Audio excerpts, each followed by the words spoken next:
Hey, it's Tiki Barber with a special message for Seattle businesses looking to diversify your income. Amazon Hub Delivery is making it easy to earn extra money. When you partner with Amazon Hub Delivery, you and your staff will deliver packages to customers in your area. With each package delivered, you'll gain extra income and exposure for your business. There's no upfront cost, no delivery experience, and no long-term contracts required. Sign up to learn more at amazon.com/hub delivery. That's amazon.com/HUB delivery.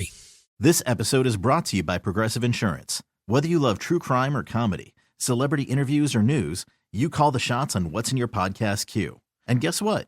Now you can call them on your auto insurance too with the Name Your Price tool from Progressive. It works just the way it sounds. You tell Progressive how much you want to pay for car insurance, and they'll show you coverage options that fit your budget. Get your quote today at Progressive.com to join the over 28 million drivers who trust Progressive. Progressive Casualty Insurance Company and Affiliates. Price and coverage match limited by state law. Hi, and welcome to IKEA. How can I help? Oh, my schedule is crazy. I just want some me time. Maybe it's time to embrace the joy of staying in. With comfortable beds, pillow and decor, mood lighting, and so much more, you can turn your bedroom into the place to be. Oh, sounds like a dream. We've got you. Visit us in-store or at IKEA-USA.com/sleep to create your dream bedroom today. At Shirley Ryan Ability Lab, every journey is unique. From learning to walk again after a spinal cord injury to learning to speak again after a stroke. But they all have the same destination: ability. Choose the #1 rehabilitation hospital. The one with the most advanced treatments, the brightest experts, and the most referrals for the toughest cases. Choose Shirley Ryan Ability Lab. What's up? It's your boy, the Ted Smith from the Men's Room. And did you know I have a podcast? Well, I do. The Podcast. New episodes uploaded every Wednesday on the Odyssey app. Unfortunately, what you're about to hear is real. The members of this radio program are simply not that bright, or what some people would call educated. They are merely stupid. They're not trying to offend anyone on purpose. And all have played doctors on TV. You have been warned and are cordially invited to join the party. This is the Men's Room. Forget it, man, and get with the countdown. Get with the countdown. Shake this square world and blast off for Kicksville. The trippers, the grasshoppers, the hip ones, all gathered in secrecy and flying high as a kite. This is the Men's Room with Miles and Thrill. You know what they say, shake your radio more than 3 times, and you're playing with it. You're listening to the Men's Room.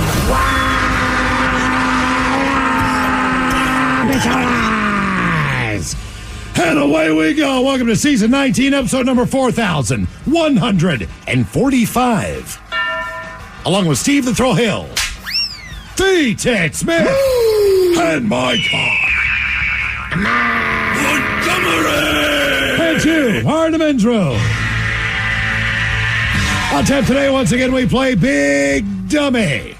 Ted's Meat and Potatoes has the unhealthiest snacks on planet Earth. Earth. You said Earth, not Earth. Earth does not echo where Earth. All right, we'll profile this then. Plus headlines, Men's Room Channel of the Day, fun listener emails, and everyone's favorite, TV Time with Ted. Click, clack, riggedy drum. All right, here we go. Italian officials looking for tourists who tried to have sex with a statue. Meanwhile, a chimney sweep battles a seagull when it got stuck in a flue. Smokey the Bear celebrates 80th birthday, saying he's presidential age now. 3 break into racetrack and become K9 training chow. And a Sam's Club employee gets beat up by a family because he wouldn't make 2 pizzas 2 minutes before closing time. That is all coming on today's very special episode of The Men's Room. And now, here's the question. Hola, bitches. Good day to you and yours. All right, today is the day that we play Big Dummy, a game show that rewards you for your stunning ignorance. And here's how it works. You call us. Let's go. I mean, are you even trying, man? I'm trying. Can you talk faster? I just went to the dentist, bro. I'm doing the best I you can. know what? I can't feel the left side of my face, Ted. I'll cut you some Castle said slack. it looks like I had a stroke. Thank you, Castle. Do we know if you went to the dentist? Actually, I had a stroke. Here's how it works. You call us. We will spin the category wheel. There it is. Well done. Then we will ask you a question from that category. But here's where Big Dummy separates itself from your average, more reputable game show. We will continue to ask you questions until you get one right. Because as always, we want you to leave here smarter than you showed up. Now, so far this year, our biggest dummy has been the lovely and talented Pam, who says her favorite rap group of all time is Run Dunk, and found a way to answer 14 consecutive questions wrong. Can you do better? Of course you can. Everyone else has. So give us a call, and off we go on Big Dummy. To be a contestant and play Big Dummy, call 206-803-ROCK. Like the Men's Room on Facebook, follow us on Twitter and Instagram at Men's Room Live, and send those emails to the Men's Room at KISW.com. Hey, it's Tiki Barber with a special message for Seattle businesses looking to diversify your income. Amazon Hub Delivery is making it easy to earn extra money. When you partner with Amazon Hub Delivery, you and your staff will deliver packages to customers in your area. With each package delivered, you'll gain extra income and exposure for your business. There's no upfront cost, no delivery experience, and no long-term contracts required. Sign up to learn more at Amazon.com/Hub Delivery. That's Amazon.com/HUB Delivery.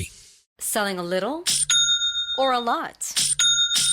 Shopify helps you do your thing, however you cha-ching. Shopify is the global commerce platform that helps you sell at every stage of your business. From the launch your online shop stage, to the first real-life store stage, all the way to the did we just hit 1 million orders stage. Shopify's here to help you grow. Whether you're selling scented soap or offering outdoor outfits, Shopify helps you sell everywhere. From their all-in-one e-commerce platform to their in-person POS system, wherever and whatever you're selling, Shopify's got you covered. Shopify helps you turn browsers into buyers with the internet's best converting checkout. 15% better on average compared to other leading commerce platforms. And sell more with less effort thanks to Shopify Magic, your AI-powered all-star. Shopify powers 10% of all e-commerce in the US. And Shopify is the global force behind Allbirds, Rothy's, and Brooklinen, and millions of other entrepreneurs of every size across 175 countries. Plus, Shopify's award-winning 24/7 help is there to support your success every step of the way. Because businesses that grow, grow with Shopify. Sign up for a $1 per month trial period at Shopify.com/Odyssey Podcast, all lowercase. Go to Shopify.com/Odyssey Podcast now to grow your business, no matter what stage you're in. Shopify.com/Odyssey Podcast.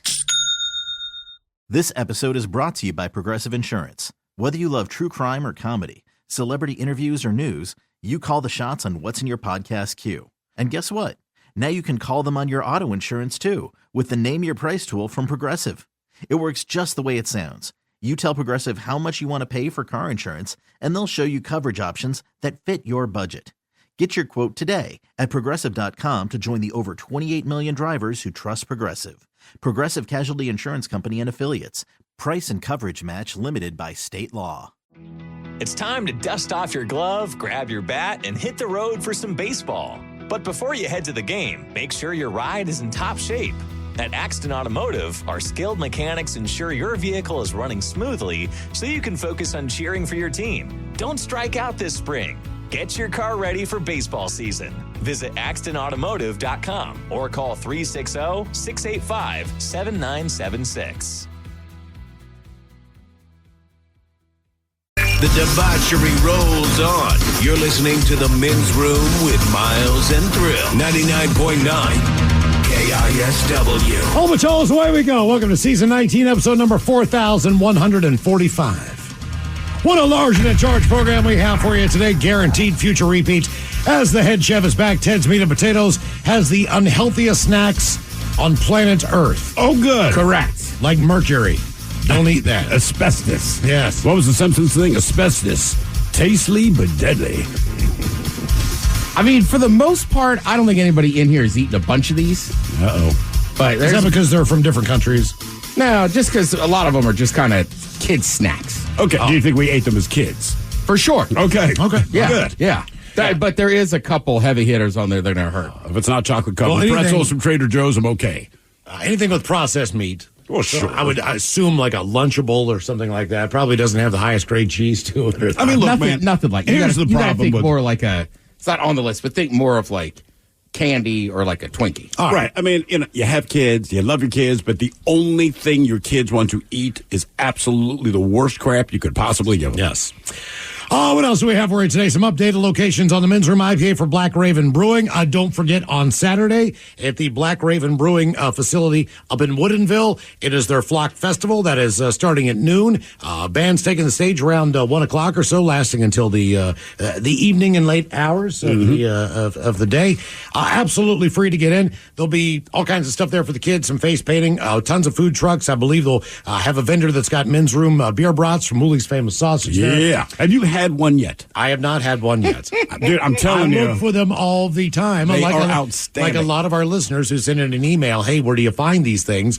You know what? You tell me. So if you find, and then when I go and I look for them, because there's the Ballard market in Ballard, and they had a really nice display with a beer, and they had the salsa, and they had the sausage, and I get there, and there's one container of sausage, or one container of salsa left, and all the sausage is gone. Yep. And I'm like, man, so of course I grabbed the salsa, but yeah. Snooze your news, bro. A 6-pack of IPA. But the Men's Room beer brats will be up there. And again, that's absolutely free. I know they're going to have some specialty beers that they're brewing just for Saturday. And not only that, but if you haven't had a chance to try the Men's Room IPA from Black Raven, obviously you'll be able to do it there. So we're going to stop on by throughout the day. And hopefully we will see you there Saturday at the Black Raven Brewery in Woodinville.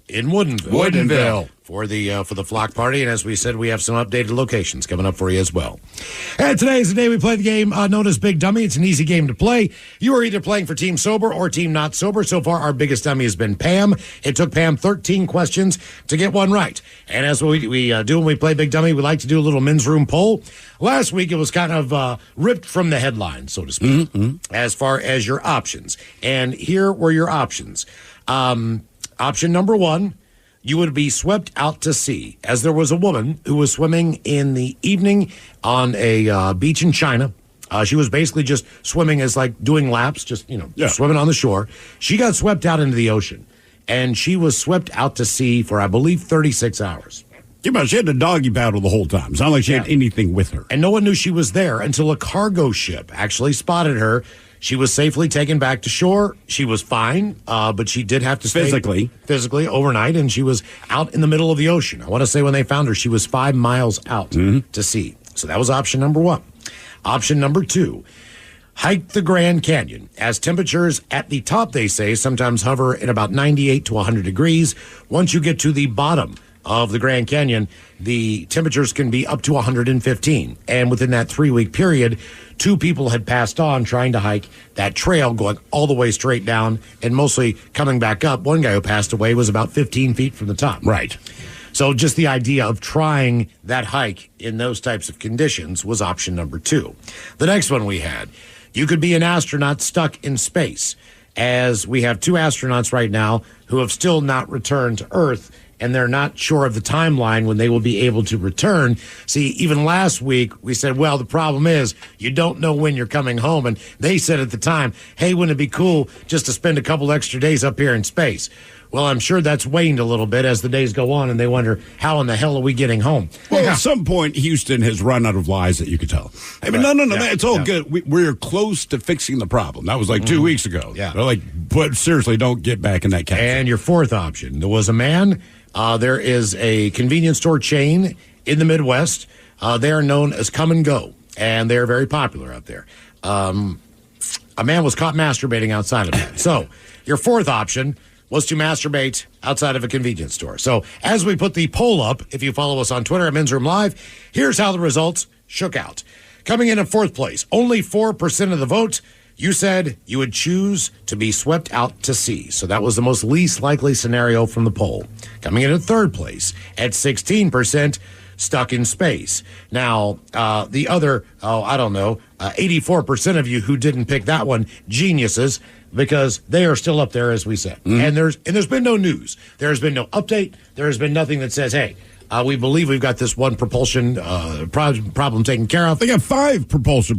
Look, there's no news because there is no news. Right. We can't fix it. Mm-hmm. We don't know what we're doing. That's the same one where the people from NASA were like, I wouldn't take off. There was one guy, right. So one guy from NASA, and I want to say it's the day before they officially launched them up there, said, I'm telling you right now, I would not get on this thing. And he said why he would not get on there. And it wasn't about it's going to explode in space. It's not that. But exactly what he said the problem is exactly what the problem is. There was a leak as well. It's a helium and hydrogen leak. And the thing about it is that's what they use for both propulsion and to steer the thing. So in theory, they could safely get in this capsule and blast toward Earth. The problem is you can't really steer it. So you might just shoot yourself into the vacuum of space. Or you could land in the middle of Antarctica. And smash into it. I mean, that's the thing. So the capsule itself, like, sure, if you're inside of it, you're safe. We just don't know where it's going to go. Yeah. And when they orbit the Earth, why don't you ever see a picture of Antarctica? Why is it always like they're somewhere between the tropics and the equator? It always seems like they're on the side of the Earth. They're never like underneath it, looking up, going like, hey, check that out. Because it's easier to orbit along the equatorial plane, you see. Well, I know, but why don't they try to, do one where they're like on the bottom and they're looking up? They do that, but they send satellites, not people. That way, if something goes wrong, it's a loss of money. I've not a catastrophic always been curious loss of life. why they just don't go up and down like this, just to check out, something different. Yeah, I'm with Miles. Space pictures suck. Like go the Meridian route or something. Anyway, so coming in third place. Yeah, look at this sucky ass picture from Stuck in space. Yeah. Second place went to, at 26%, public masturbation. The majority of you at 54% said if you wanted to do any of these scenarios, you would hike the Grand Canyon, which is hot and dangerous, but 54% said out of those choices, that's what I would do. So we have an original idea on today's poll. We have an idea of, are you ready for this? Ripped from the headlines. Ooh. Yeah, exactly. So we took 4 stories from the news, and you get to choose. Now, this is kind of like last week, but it's a completely different idea. Sure. Yeah, just because the stories are different, Ted, not because the ideas. We start with option number 1. It's a local story, and it happened out of Marysville, Washington. A construction worker was thrown from the side of I-5 near milepost 198 Tuesday evening after the truck he was working in tipped over the side of the railing. According to the Washington State Patrol and Everett Fire, 2 workers were trying to get a lift from one side of the bridge to the other when it lost balance and tipped over, sending one of the workers tumbling to the water below. He did not sustain any major injuries despite falling 60 feet into the water. The workers were in a cherry picker type of bucket. Now, you guys maybe have seen these before.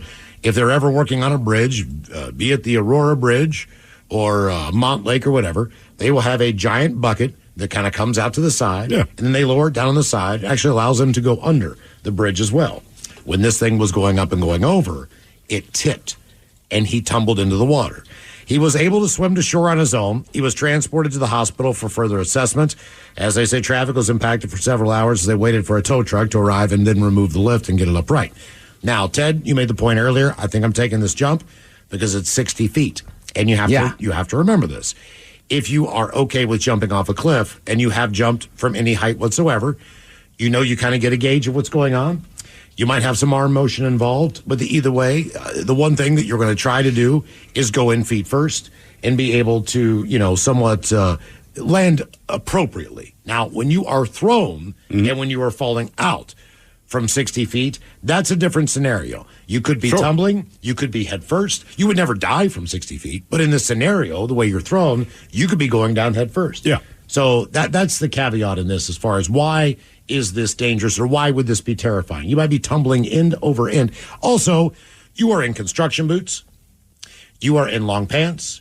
You probably have a construction. Look, whatever the requirements are for you to be out there and working on the side of the road, hard hat and all those things, reflector vest, that's all part of this. This is not how you jump in the water. It'd be tough enough to just wade into a beach and swim with all that stuff on. So that's option number 1. And again, right? Like I've been down to that Olympic Training Center in Federal Way and jumped off the high dives. Like it is hard when you get high up there. Like you got to keep your body straight and then tuck your arms because if any part of your arm is out and just hits, it is beyond painful. You could separate your shoulder. You could break something. So it sounds like that's the funnest thing to do. But in this scenario, what happened to that guy? That was not a pleasant day. Okay, the story from yesterday, Steve, that you brought us about the 59-year-old Indian man. This is option number 2. He walked into an elevator to head to a doctor's appointment around noon on Saturday. He ended up in the hospital 42 hours later when he finally exited the elevator. The BBC reports on Ravindran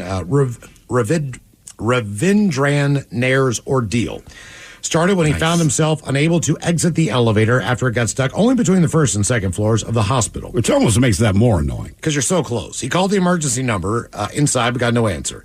He repeatedly rang the alarm bell. No answer. I began panicking, started banging on the lift floors to attract attention. That's when my phone fell on the floor and stopped working. The lights went out. I had no food. I had no water. I shouted and screamed for help. Tried pulling apart the doors with my hands. It was now dark inside the lift, but thankfully there was sufficient air to breathe. As the hours passed, I had no idea if it was day, if it was night. It's pitch dark. When I got tired, I slept in one corner. I used the other corner to go to the bathroom. His thoughts then turned to whether he would... no toilet paper in there either. And then you have to smell that. His thoughts, he said, turned to whether he would end up dying in there. His family, meanwhile, filed a missing persons report, even searched the hospital. No one knew he was stuck in between the two floors. The Indian Express reports that Nair was finally freed around 6 a.m. Monday. Again, he was in there for 42 hours. According to norms, lift operators should bring down such elevators, open the doors, and examine the chamber. But this did not happen on Saturday, which is why they never found him in there. So option number 2, stuck in an elevator for 42 hours in pitch dark. By yourself. By yourself. Option number 3. A Maine man was found alive 4 days after he disappeared, as he apparently spent all that time in a bog. Michael Altmaier, 75, was reported missing after he failed to show up to a meeting at which he'd been expected on Monday. According to the Bangor Daily News, his car was found at a scenic overlook on the Mount Blue State Park Thursday. Altmaier himself was found the following afternoon in a bog at the state park, not far from where his car had been found. It is believed he had fallen down over a ledged embankment on Monday, likely became disoriented, and ended up in the area of the bog that evening, where he eventually had fallen and was not able to get up. According to the Maine Department of Inland Fisheries and Wildlife, a game warden and his K-9 unit found Altmaier. Considering he'd apparently spent 4 days lying in the bog, authorities say he was in surprisingly good condition, probably a lot like a cranberry. A helicopter transported him to an ambulance, which took him to a nearby hospital where he stayed overnight. Per National Geographic, a bog is a freshwater wetland or soft, spongy ground consisting mainly of partially decayed plant matter called peat, or as we know it to be, peat moss. Yeah, I found that out in 1980 when the character Yoda was introduced in The Empire Strikes Back. Because they kept calling it the bog plant. So I finally asked my mom, what the hell is this bog thing? And she basically explained it. Yep. Okay. Now, he has fine cranberries, by the way. Yoda never gets enough credit for his cranberry bog in a bag. Yeah. Your fourth choice on our men's room poll. Ingrid Andress is a 4-time Grammy nominee who truly can sing. However, the 32-year-old's rendition of the national anthem at baseball's Home Run Derby on Monday has gone viral for all the wrong reasons. The country singer is getting slammed, with lots of people saying she is in the conversation of Roseanne Barr, Fergie, as you said, Carl Lewis, Ted. I would put her in the same thing with Fergie at the basketball All-Star game, because those other two people aren't singers. Right. Yes. Yeah, that's a good... Fergie and her are legit singers. Yes. Everybody chimed in on this one. Ultimately, the next day she came out and she said, look, I was a little too inebriated. And then, according to her statement, said that she was going to or has checked into alcohol rehab. I just kept seeing rehab. I think it might be vocal rehab. All right. So, I also, she was like, yeah, I was drunk. Yeah. And you know what? There's a lot of country artists who've come out and said there was a woman who was at a Dolly Parton tribute at the Grand Ole Opry. Yeah. Completely butchered that. Next they're like, hammered. Well, they all knew that, but I mean. Oh, yeah, that was Bebe Rexha? Mm-hmm. Yeah. It seems to happen in the country world more than the rock world anymore. You know, people throwing crap off buildings with chairs. It's because country's the new rock. I mean, yeah, exactly. We watch a lot of bands that drink. I don't know. I'm just like, were you that drunk? Yeah. I mean, look, Dave Grohl took shots at the bar when we saw the Foo Fighters at Showbox. He basically physically body surfed to the shot of Jaeger. Did a shot of Jaeger. Kept on playing. There's a lot of bands that go out and do a shot before. Michael Anthony and David Lee Roth used to chug Jack Daniels on stage. Well, like we said, if you can't, that's one thing I always gave Charlie Sheen credit for when he was going through his meltdown. I'm like, but you also mentioned that he shows up on time. Yeah. Right? Might be difficult to work with. Yeah, he's out of his mind. I'm like, but he shows up and does his job, so who cares? If you can't handle it, don't do it. In this instance, it doesn't matter what your state of mind is and how you have to get to the point where you're okay singing the national anthem in front of a sold-out crowd in Arlington. But your fourth option is to just get up in front of a sold-out arena, ballpark, and sing the national anthem. Mm-hmm.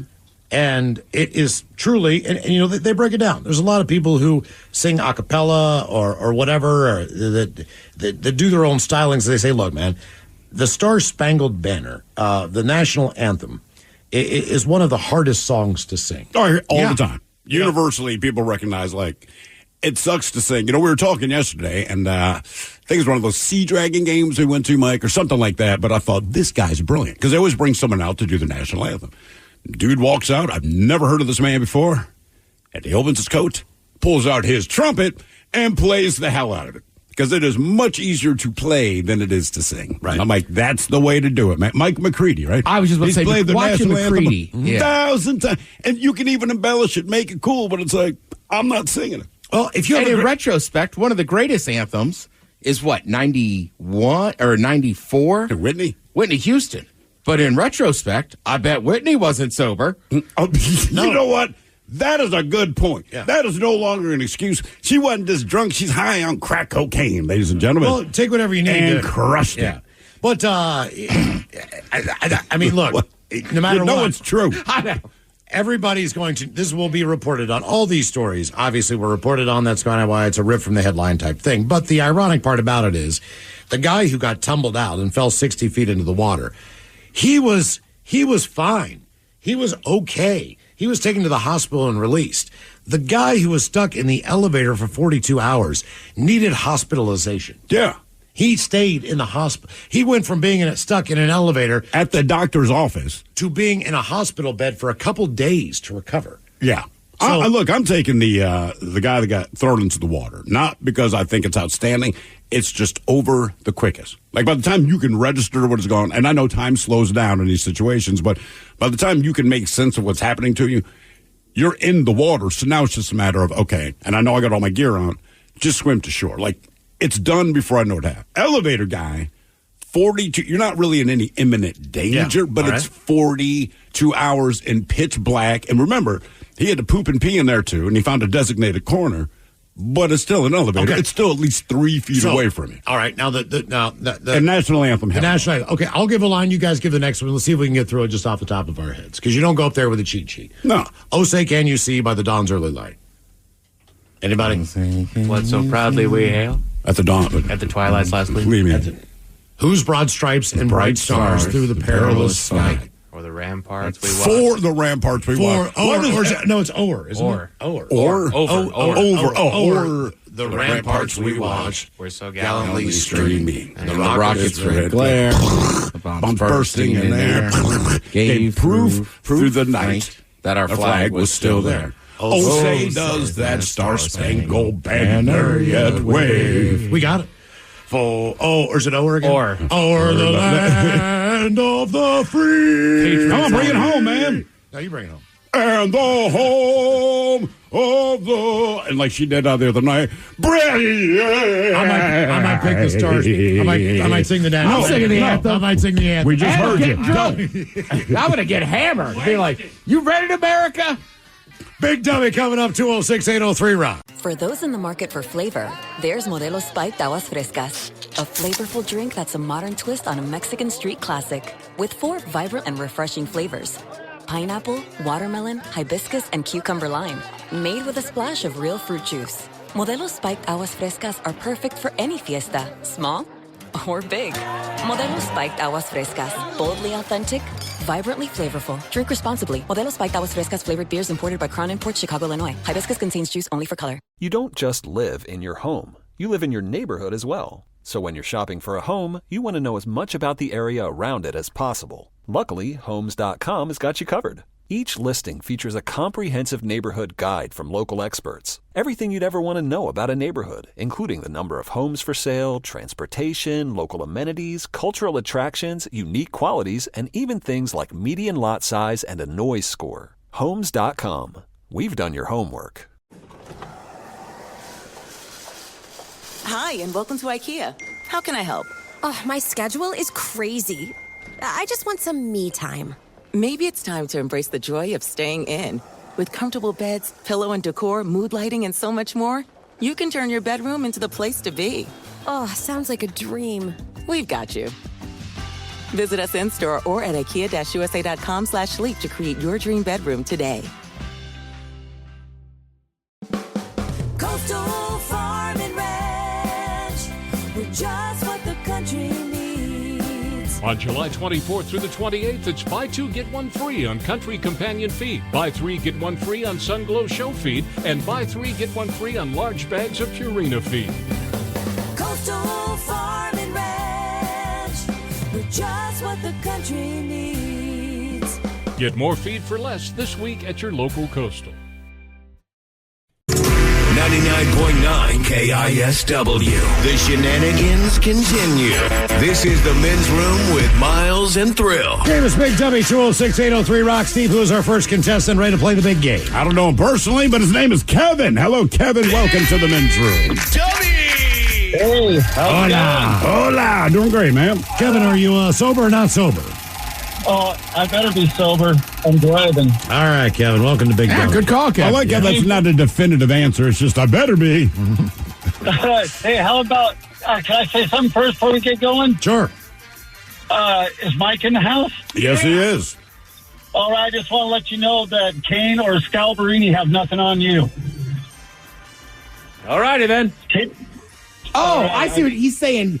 Casey Kane, Brian Scalabrini, all the legends and the I appreciate you, Kevin. Thank you, Kevin. He's going to get a statue now. I just want to let you know for the record, I played him on the blacktop, Scalabrini, before when he was in high school, and I blocked a shot from him.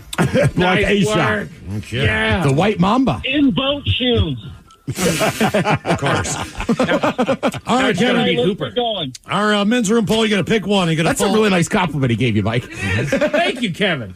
Kevin, are you going to fall? You going to fall 60 feet into water, be stuck in an elevator for 42 hours, 4 days stuck in a bog, or sing the national anthem?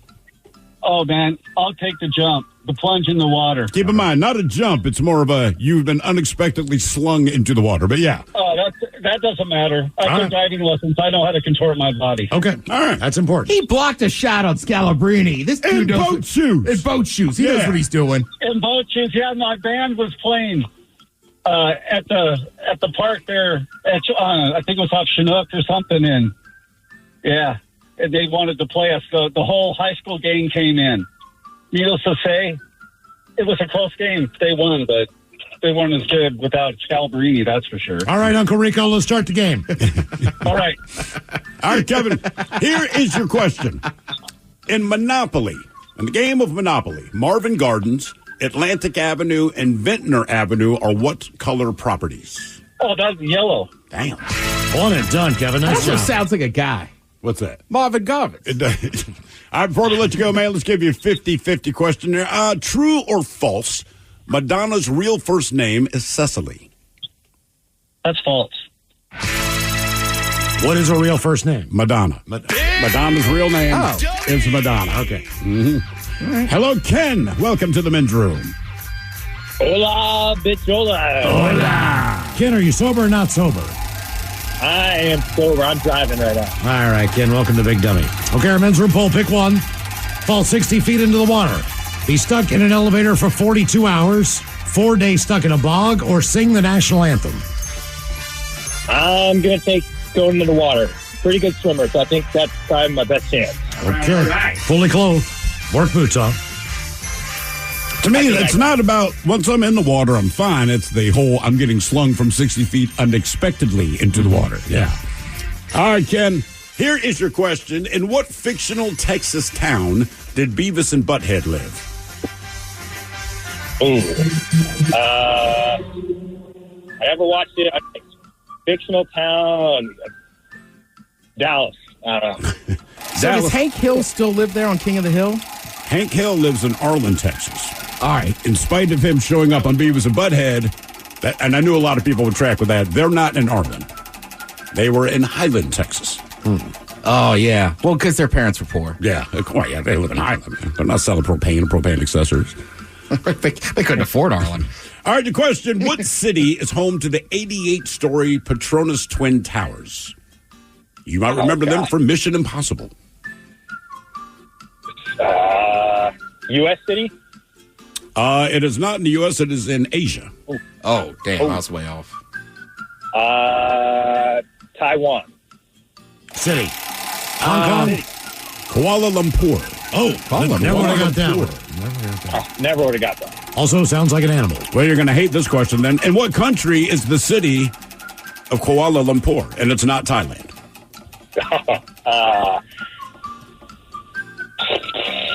South Korea.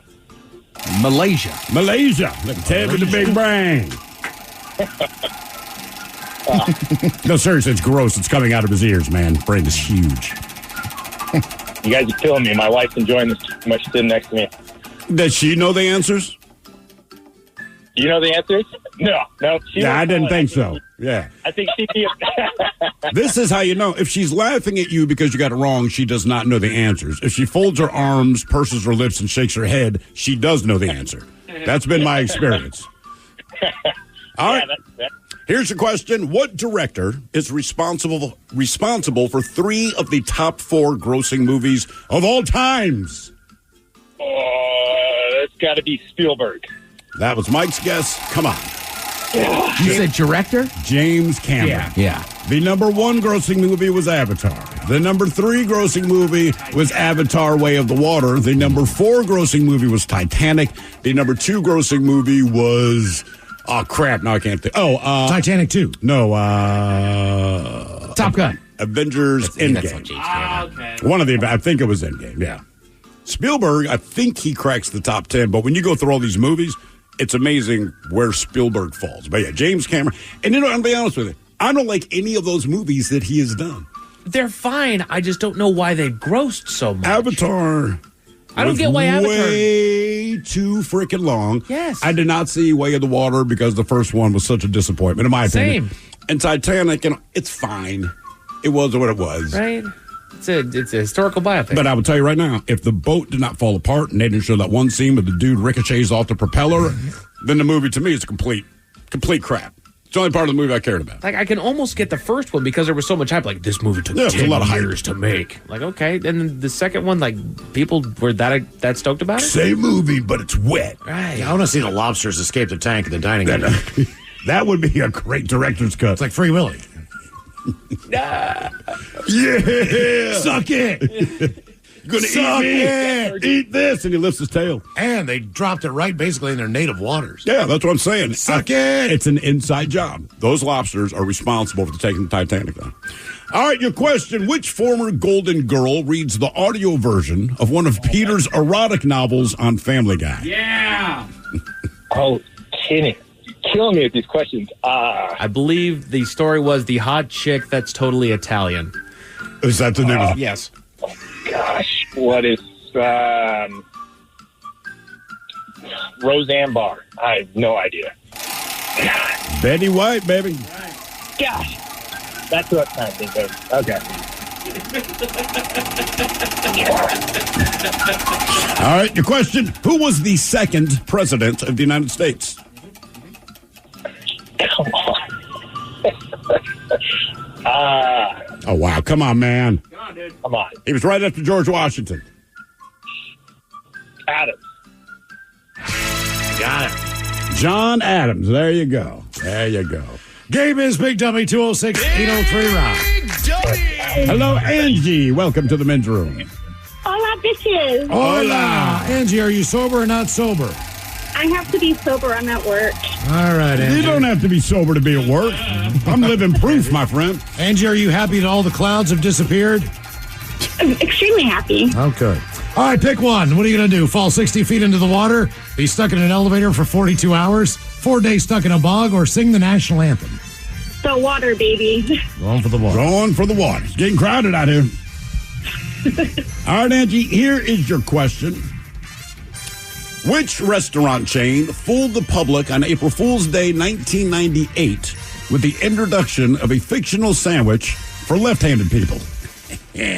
Was it Subway, Burger King, Arby's, or Wendy's? Arby's? Burger King. They introduced for that one day only the left-handed Whopper. Oh. Yes. But they sold like crazy.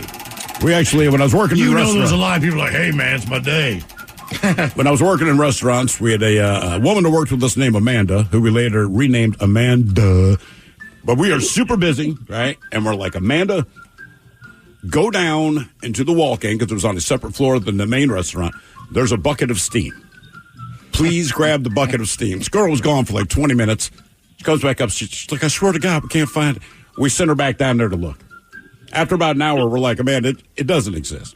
This is the same woman who about 2 weeks later, we asked her to get the left-handed vegetable peeler. She spent about 10 good minutes digging through everything. She's like, I can only find these. I'm like, I need the left-handed one. I'm left-handed. She was almost in tears.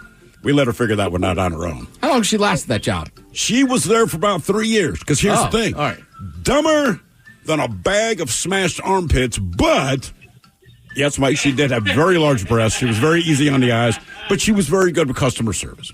Sure. She was just stupid. All right, your question. What state shares the shortest border with Canada? The shortest border. The only hint I can give is that I absolutely hate this place, in spite of my wife being from there. Oh, yep, that makes sense. That's a tiny little part of it. So you're saying that the Great Lakes are considered a border? No, land border. Land border. Oh, is it Michigan? Pennsylvania. Really? Mm-hmm. So I would guess Idaho. Yeah, Idaho, that's a strong guess for a very good reason. Yeah, it does get tiny at the top. Teeny tiny Idaho. Big ass, little head. Okay, hold on. See, this is my question. I don't know. It borders Lake Erie, but it's not a land border. It never touches Canada. So that's why I was questioning this. Are we saying the actual lakes? Because if so, New Hampshire or Vermont could technically be more of the. Oh, how do you do that? So, like here, if we're using the water. Because Pennsylvania doesn't touch the Canada. Maybe it's the water. I know that because I'm from West Virginia. Yeah. Maybe it's the water. I don't know. Yeah. All right, your question. The bark of which tree is fireproof? And ironically, California is known for them. The redwood? 3 and done, Angie. Are you satisfied? I am, thank you. You can't say we're satisfied, Angie. Angie jokes. All right, so I guess we were just wrong in saying land border. Yes. Because it is Pennsylvania. But you're right, Miles. It's just on the lake, and the lake is owned by both countries. Aha. Okay. Game is Big Dummy, 206-803-ROCK. Hello, Danny. Welcome to the men's room. Hola. Hola. Danny is in Old Biggest Dummy Danny? No, first time playing. Oh, good, okay. Danny. Okay, Danny with an I, I'm assuming. Sober or not sober? Sober. All right, Danny, welcome to Big Dummy. Okay, our men's room poll. Thank you. Pick one. You're either going to fall 60 feet into the water, be stuck in an elevator for 42 hours, be stuck in a bog for 4 days, or sing the national anthem. Definitely sing the national anthem. Nice. Can you actually sing? No, not at all. Perfect. Well, I guess the bar has been set fairly low recently, so you're good to go. Good to go. All right, Danny, here is your question. It's multiple choice. Actor Kevin Miles. Kevin Miles is better known as whom? Jake from State Farm, the voice of the Geico Gecko, the voice of the Pillsbury Doughboy, or Mayhem from the All-Star Insurance commercials. So Jake from State Farm, the Geico Gecko, the Pillsbury Doughboy, or Mayhem from the All-State Insurance commercials. I'm going to go with Jake from State Farm. One and done, Danny. Nice job. Well I like all those spokespeople. I know, so I went through them all. Hang on before we let you go. When you are one and done, we give you a 50-50 question. And in this case, let's see. Kellogg's Raisin Bran or Post Raisin Bran, which brags about having 2 scoops? Kellogg. Yeah. Look at the big brain. Big brain. What does Post brag about again? You just told We're me. healthy and you're old. Yeah, I mean, if you just look at the sugar content, I think Post was the original one. But it's probably healthier for you. Whereas like Raisin Bran or Raisin Bran Crunch, it's like 2 scoops and sugar. Why is Which that? is delicious. Delicious. Does Post make any of the like fun cereals? Right, like Kellogg's dominates all the animated. So keep in mind, stuff. the Post family basically, Kellogg is working for Post, basically invents kind of cereals we know it. Okay. So then Kellogg just kind of basically that's why they have a lot of the same products. Okay. But they name them different things. My question is this: like you got Burger Raisin King, Bran. Raisin Burger Bran. King and McDonald's, right? And they're right across the street in Grand Rapids. So Burger King can't say, "Hey, we're going to serve we're going to make a Big Mac." It's called a Whopper. And McDonald's, you have a Big Mac, but it's the same product essentially. It's a Big Mac, right? But Post and Kellogg's both have a Raisin Bran. Mm-hmm. So you would think that one of them would own that name. Well, no, hang on. They both have cheeseburgers, though. Right? So Raisin Bran is like a style. And then Burger King, they had the BK Big King, but they specifically made the Whopper because they needed a signature item. So you're saying Raisin Bran, which I did not know, is basically the equivalent of saying a hamburger. Or an I would think so, yeah. Okay. So Post owns the brands Chips Ahoy. It does grape nuts. They do honey bunches of oats, honeycomb, Oreo O's, Fruity Pebbles. Okay. But see, there's no Fruity Pebbles on the Kellogg side. Like Raisin Bran is one of these things where like we can all make Raisin Bran. Sure, but you got Fruity Pebbles, but the Kellogg's goes, we got Fruit Loops. I think it's one of those where it's like it's Post Raisin Bran and it's Kellogg's Raisin Bran, So- yes. Ooh, Waffle Crisp. Puffins. Puffins cereal. Like Is the it made animal? out of real puffins? Wouldn't that be used to break open the box and one giant No, bird falls up? it's one of the boring Post cereals. Oh, God. Yeah. What kind of wings are those? Chicken? Nah, puffin. Puffin. Welcome to Maine.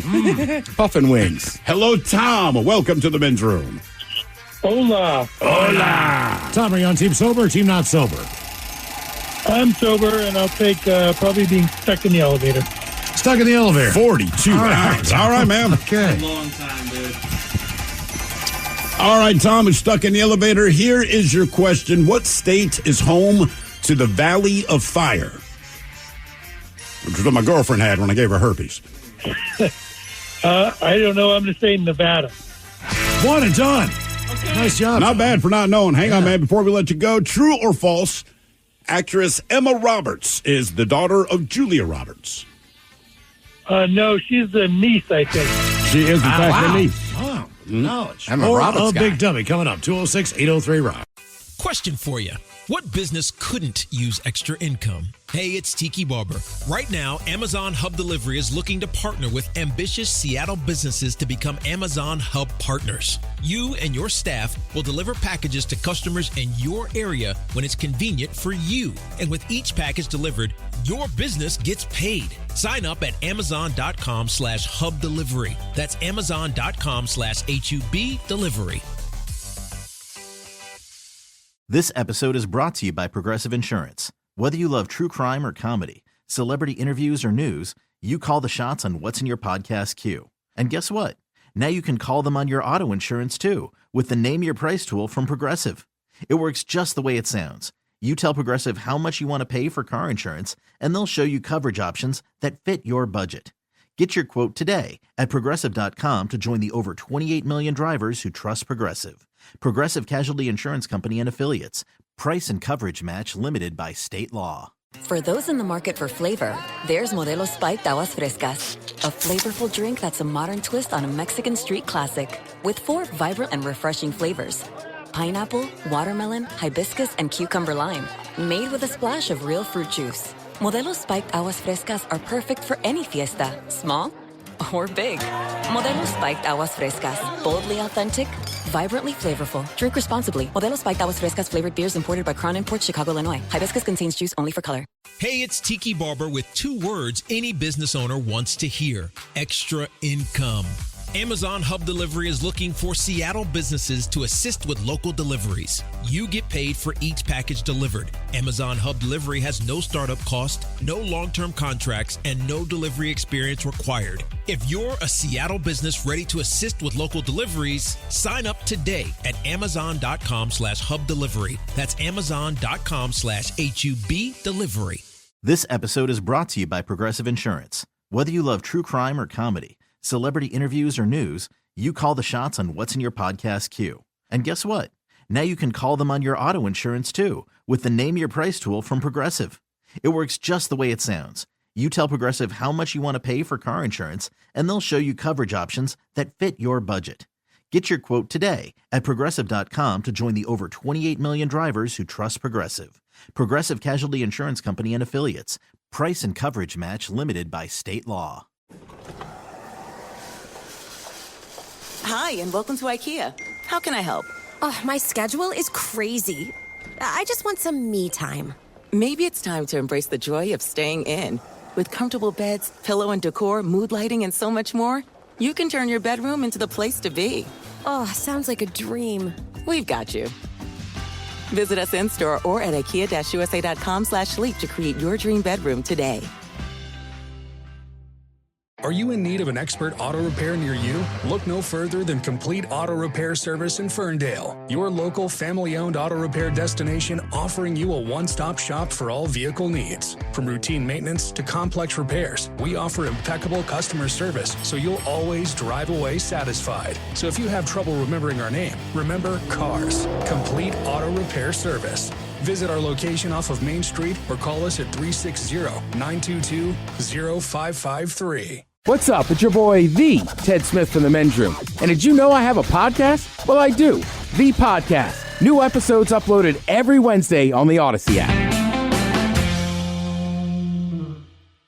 99.9 KISW. We return to the Men's Room with Miles and Thrill. Game is Big Dummy, 206-803-ROCK. Hello, Zachary. Welcome to the Men's Room. Hola. Zachary, sober, not sober? Not sober today, gentlemen. All right, Zachary, welcome to Big Dummy. Okay, our Men's Room poll, you get to pick one.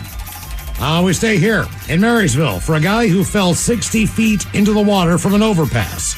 Would you be stuck in an elevator for 42 hours, be stuck in a bog for 4 days, or sing the national anthem? Okay, I can't do the bog. I can't do the elevator. I got a phobia against elevators. I'll go the 60 feet into the water. What is your phobia with elevators? I'm curious because my sister has the same thing. I mean, there have been a couple of horror movies that I've seen in the past where, you know, it just they're stuck in an elevator. It's cramped. It's claustrophobic, and then all of a sudden you hear that the reinforced cable just snap and and then I recently went into an elevator and it said, yeah, be careful. We've had some turbulence with this elevator. And I'm like, I think I'm just going to take the stairs. How many floors did you have to go? 2. Yeah, luckily, this guy was trying to go from floor 1 to floor 2 before it stalled. Yeah. I mean, well, the hustle and bustle of work, I'm a delivery driver, so it's like, okay, get in, get out. But I was like, no, I will take my time on this. Well, I hope I'm never in an elevator with you that gets trapped, because I imagine you'll melt down quickly. All right, I'll probably just tell you, yeah, just give me a sec. Just give me a sec. Just give me a sec. And that's what you're going to hear for about 42 hours. Oh, cool. Yeah, that would be awesome. I'm going to shake you and tell you to be quiet. Yeah. Chill out. Relax. All right, Zachary, here is your question. Making me nervous. What year was the last Boeing 747 built? It's the same year that Russia invaded Ukraine and Will Smith bitch slapped Chris Rock.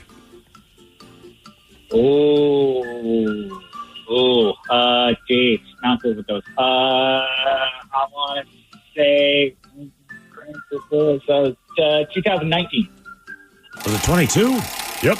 December 6th, 2022. That question comes courtesy of listener Alex the Furry from San Jose, California. Alex the Furry? Yeah, he sent me up a bunch of questions. We'll ask you another one. Does Russia taking over Crimea?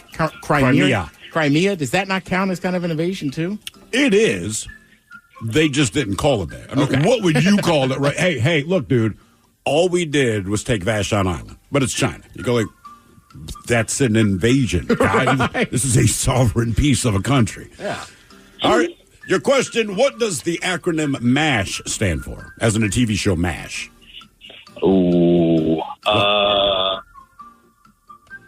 Mega awesome superheroes. I like that, but no. Medical, is that first? Nope. Mobile. Army. Yes. Surgical hospital. Yes. Aha. Mike for the win. Nice. Both of those Should've known questions that. courtesy. I love that show. Alex the Furry is a massive fan. All right, since you're a huge fan, are you a huge fan? You like the show MASH, right? Yeah, my ex did. I watched a couple episodes. Okay, but your ex did. Yeah. Because my man Alex here has given me a lot of MASH questions. Jeez. Oh, I mean, he even told me. He said, look, dude, I love MASH, so a lot of the questions I'm going to send you center around the TV show MASH. Here's one, for example. Imagine looking at a furry. He's all dressed up. I don't know, Alex, are you a fox or a bear? Don't know the animal. And then inside is a MASH fanatic. Dude, I'm telling you, this guy, he loves MASH. And as he pointed out in the email he sent me, he said, look, most of these are just top of mind things that I know.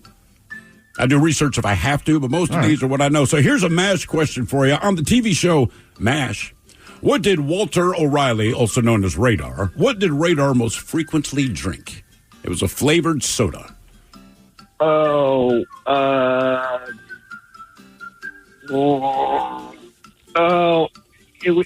wasn't it. Not. I'm just gonna go, Mr. Pibb. Now, is this a like orange soda, or is it like specifically Faygo or Fanta or Sunkist? It was specific flavor, specific brand. I'll say grape knee-high. Grape knee-high. That's exactly what it is. It was grape knee-high. Oh, wow. Uh-huh. Good on you, Miles. I don't know, man. What's going on? I never watched MASH. But you knew grape knee-high. That was my guess. All right. And you guessed correctly. All right, your question. How many daily tides do most coastal cities experience? How many daily tides? Coastal cities. So 1, 2, 3, 4. I want to say 4, 8, 12, 16. Is it 4? 4. Oh, it's just okay. No, I should have known that. I lived Couple in high Hawaii. tides, couple low tides. You had it. Yeah. Question number 5. Just kept going. Yeah. Kept climbing. All right.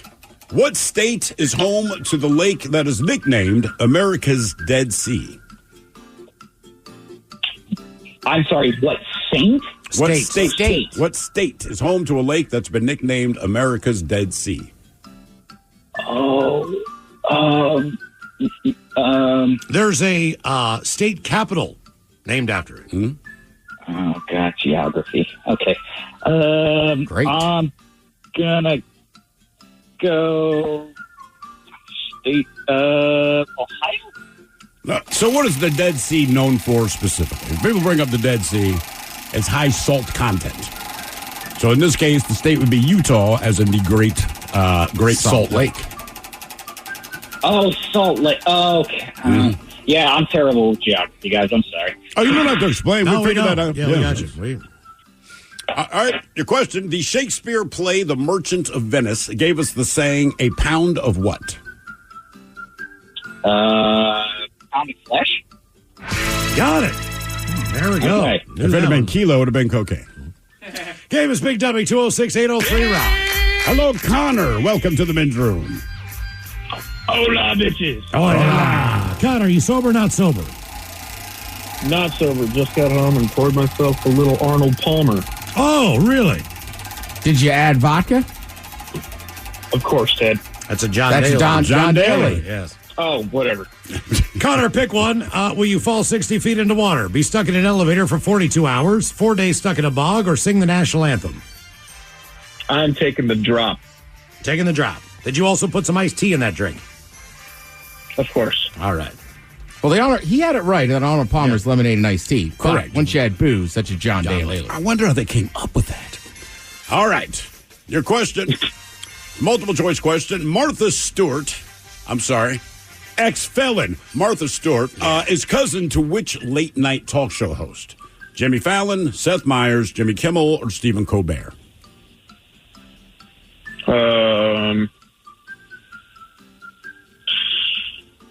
Kimmel. Well done, Connor. I did not know that. Or that was 2. They did not know that either. They did whatever that show was where you quote-unquote trace your roots. Mm-hmm. And that's when they found out we're cousins. All right, before we let you go, true or false question for you. True or false, an octopus has 3 hearts? False. They do. Damn it. Told you it's an alien. It is an alien. Hello, Justin. Welcome to the men's room. Hola, gentlemen. Hola. Justin, sober, not sober? Sober, just got off work. All right, Justin, welcome to Big Dummy.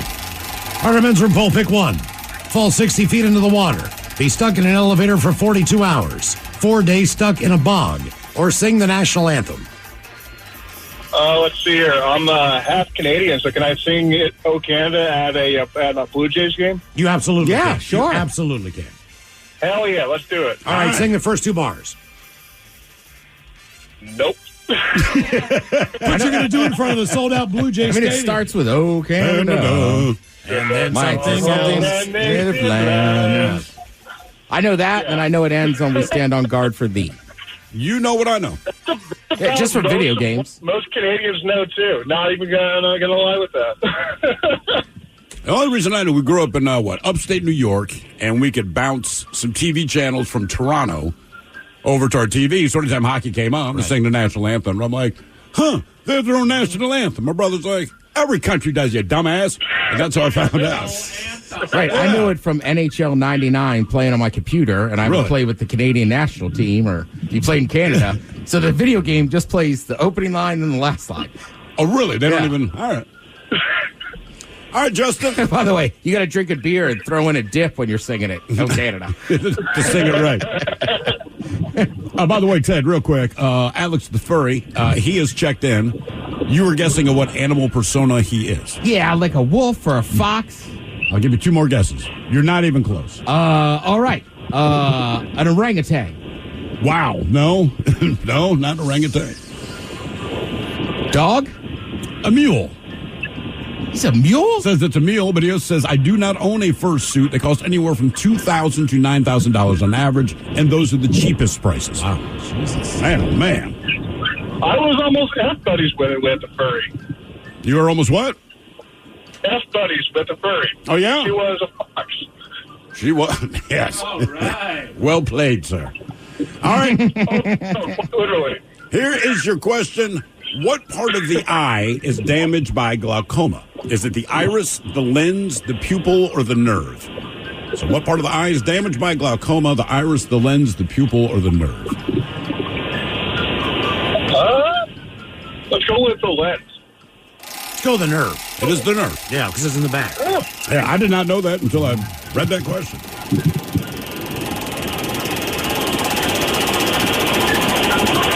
All right, your question, another multiple choice one for you. Who divides the Trojan horse and led the men hidden inside of it?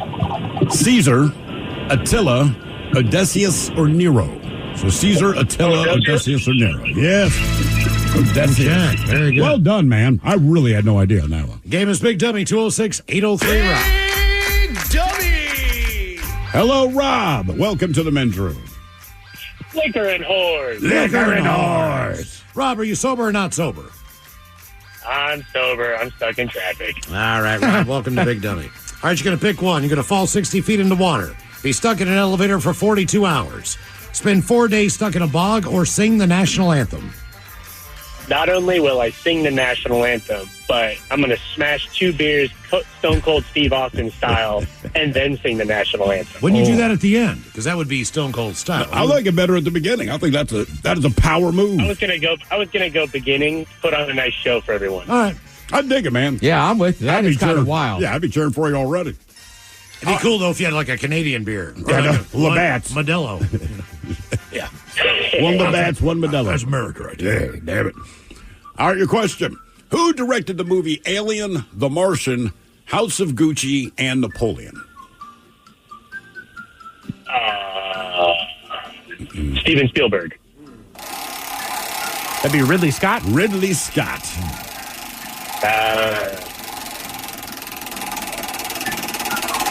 He should have been the Riddler. I'm Ridley, the Riddler. Am I scaring you? All right.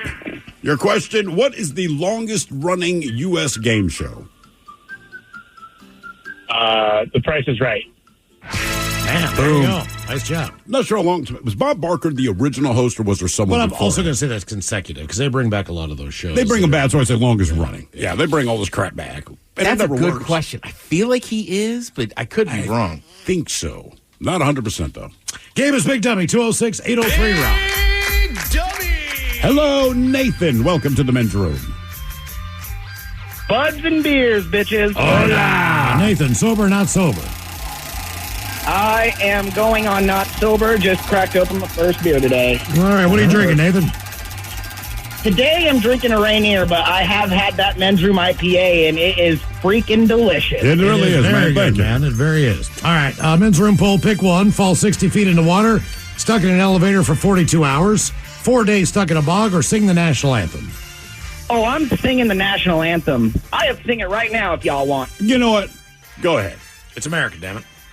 Everyone, please remove your hats. Say, can you see by the dawn's early light what so badly we hailed at the twilight's last gleaming, whose broad stripes and bright stars through the perilous fight for the ramparts we watch, were so gallantly streaming, and the rocket's red glare, the bombs bursting in air, straight through the night, that our flag was still there. Oh, say does that star-spangled banner yet wave for the land of the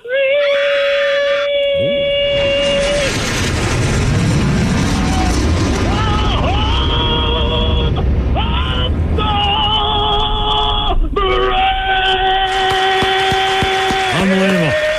Well done. All right.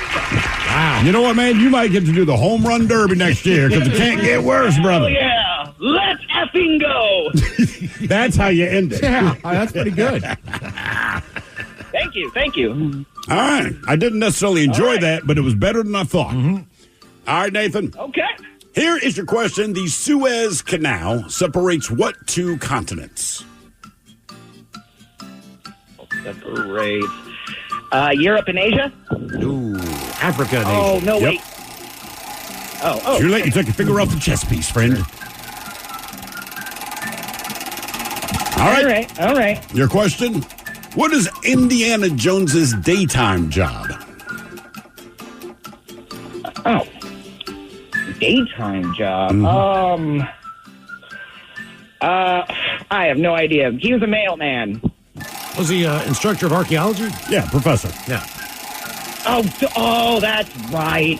Now I remember. I do It's like been a long mailman, though. time That's... since I've seen those movies. Yeah. This mail belongs in a museum. All right, your question. Easter arrives after how many days of Lent? 40? You got it. See, GPS would have changed things a lot. Yeah, that's fact. Easter would have been like, it's only 2.5 days, bro.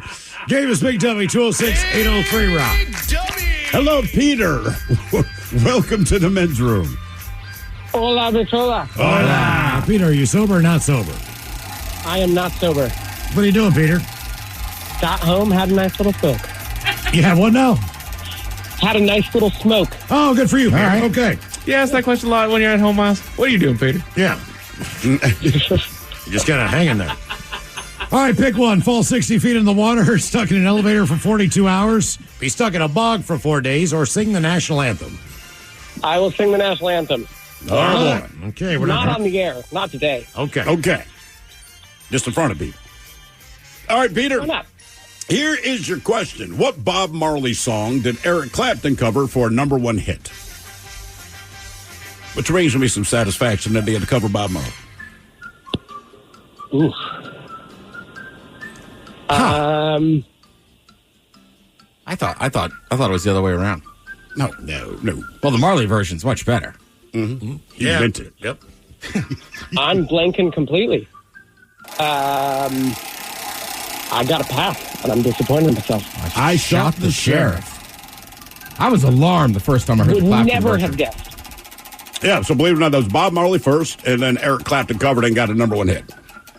Eric Clapton. Of all people covering Bob Well, he Marley. was a very original blues guitarist in the first place. Yeah. Did songs like Crossroads. Yeah, I'm sorry. I'm just not a Clapton fan. And he's a douchebag. All right. I enjoy some of his music. Sure. Yeah. More than, yes. Yeah, his he does not have a attitude. great history. That's Yeah, why exactly. I'm saying him covering Bob Marley brings me some Yeah. sense of sadness. Like, oh, did you need his help? Yeah. Does that bother you? Want to hit? All right, your question. What Cajun dish is a mixture of rice, sausage, chicken, shrimp, oysters, spices, and more? Gumbo? The other one, jambalaya. What's the difference between jambalaya and gumbo? Gumbo's a lot soupier. Also has It's okra. much thinner. Yeah, it has okra, and then jambalaya, the rice, the heat. More seafood, a lot of shrimp. Man, I hooked up some great jambalas like 2 years ago. We just kind of had all that crap laying around in the fridge. I'm like, I'm going to give this a try. It was so good, and I had heartburn for so long after eating it. That's how I knew I did it right. All right, your question. What sport is known as the sweet science? Oh. I was going to say cunnilingus myself, but turns out that's not a sport. I don't know if I've ever heard that term. Really? No. Yeah. Golf? No, man. Boxing. Oh. Sugar Ray Leonard. All right. All right, your question. Badlands National Park is located in what state? God, I don't know anything today. Arizona? North Dakota? South Dakota. Damn it. Dakota. All right, Peter, question 5. All right, question number 5. Most of a penny is made from what metal? And as a hint, it is not copper. Zinc. There you go. Same stuff as in oysters.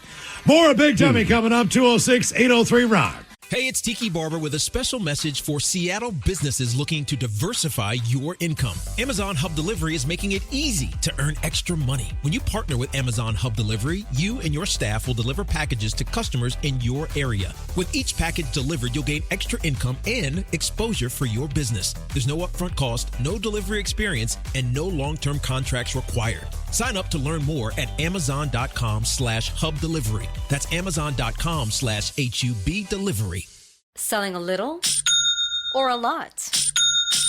Shopify helps you do your thing, however you cha-ching. Shopify is the global commerce platform that helps you sell at every stage of your business. From the launch your online shop stage, to the first real-life store stage, all the way to the did we just hit 1 million orders stage. Shopify is here to help you grow. Whether you're selling scented soap or offering outdoor outfits, Shopify helps you sell everywhere. From their all-in-one e-commerce platform to their in-person POS system, wherever and whatever you're selling, Shopify's got you covered. Shopify helps you turn browsers into buyers with the internet's best converting checkout. 15% better on average compared to other leading commerce platforms. And sell more with less effort thanks to Shopify Magic, your AI-powered all-star. Shopify powers 10% of all e-commerce in the U.S. And Shopify is the global force behind Allbirds, Rothy's, and Brooklinen, and millions of other entrepreneurs of every size across 175 countries. Plus, Shopify's award-winning 24/7 help is there to support your success every step of the way. Because businesses that grow, grow with Shopify. Sign up for a $1 per month trial period at shopify.com/Odyssey Podcast, all lowercase. Go to shopify.com/Odyssey Podcast now to grow your business, no matter what stage you're in. Shopify.com/Odyssey Podcast.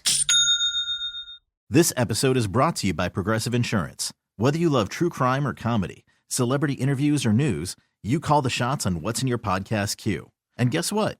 Now you can call them on your auto insurance too with the Name Your Price tool from Progressive. It works just the way it sounds. You tell Progressive how much you want to pay for car insurance, and they'll show you coverage options that fit your budget.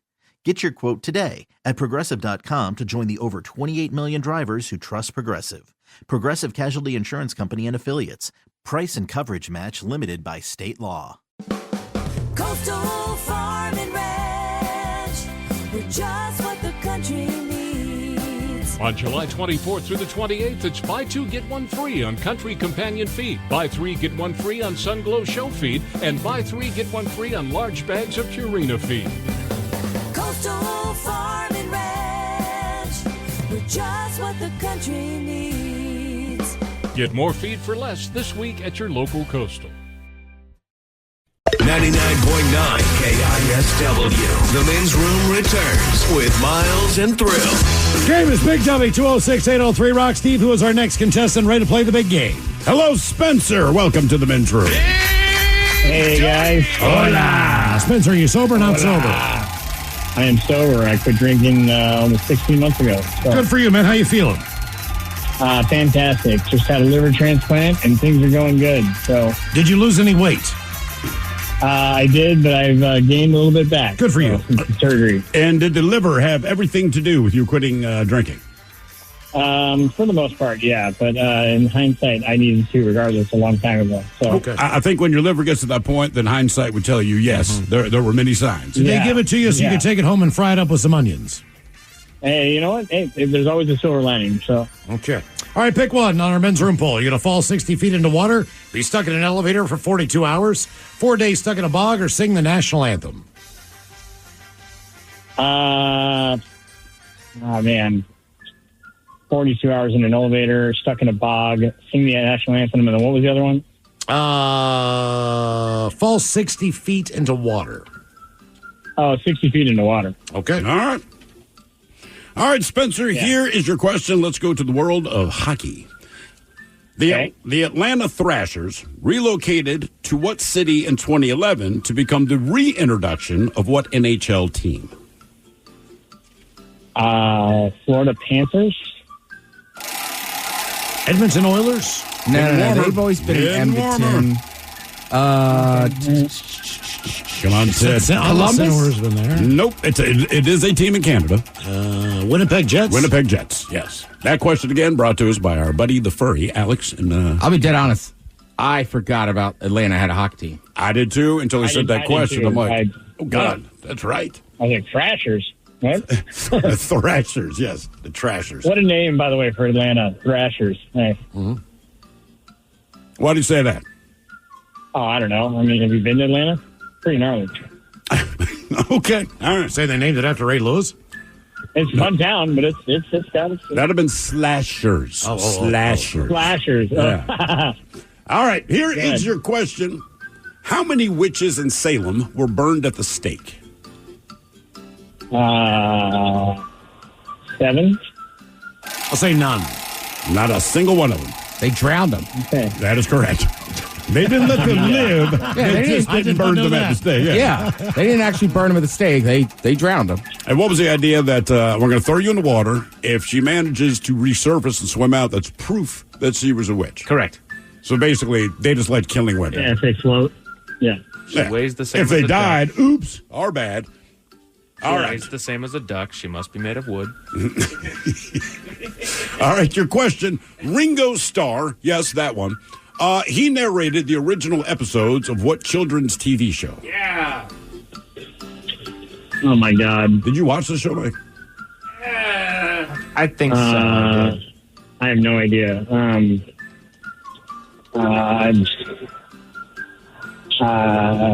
Just got the kids' TV show. What was it? Peanuts? Charlie Brown? Hit me with it, Mike. Oh, God. It's that Thomas the Tank Engine. I've never seen the show. What is it?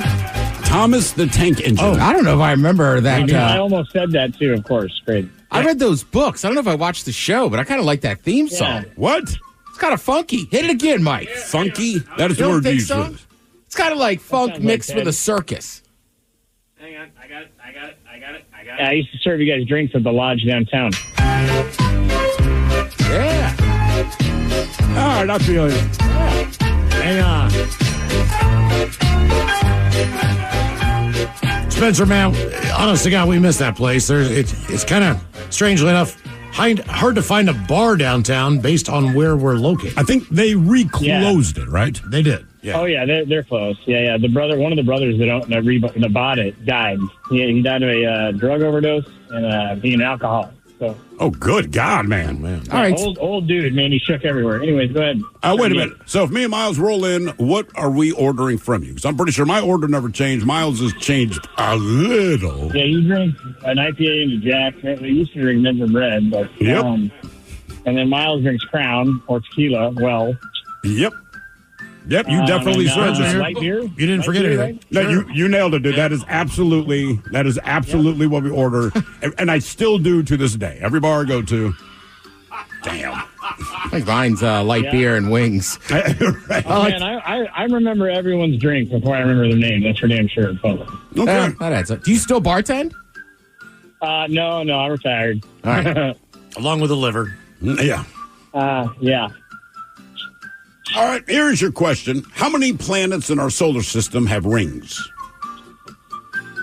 2. What two are you thinking? Saturn and Venus. Venus does not have rings, but Saturn does. And is it Neptune? There are 4. Uranus? There Yes. are rings around Uranus. There are rings around my anus. Did we say Jupiter? Yep, Jupiter, Saturn, and Neptune, and there's rings around Uranus. Okay. Question 5, Spence. Venus, huh? The surgery, the anesthesia is kicking in. Yeah, no Venus. It was Uranus. I just think it's funny. Venus, she didn't get a ring. Yeah. Yeah, I can remember your drinks, but I can't remember the planets, okay? That's why Beyonce will never go there. Those rings are because you're sitting there too long. Yeah, you found rings around Uranus. I love astronomy. No, we're talking about you. You're taking too long in there. Yeah, rings around your anus. All right. In and around. Your question, what NBC sitcom running from 2009 to 2015 took place in Pawnee, Indiana? Parks and Rec. Boom. Got it. Well done. Game is Big Dummy 206-803 Rock. Big Dummy! Hello, Nick. Welcome to the men's room. Hola. Hola. Nick, are you sober or not sober?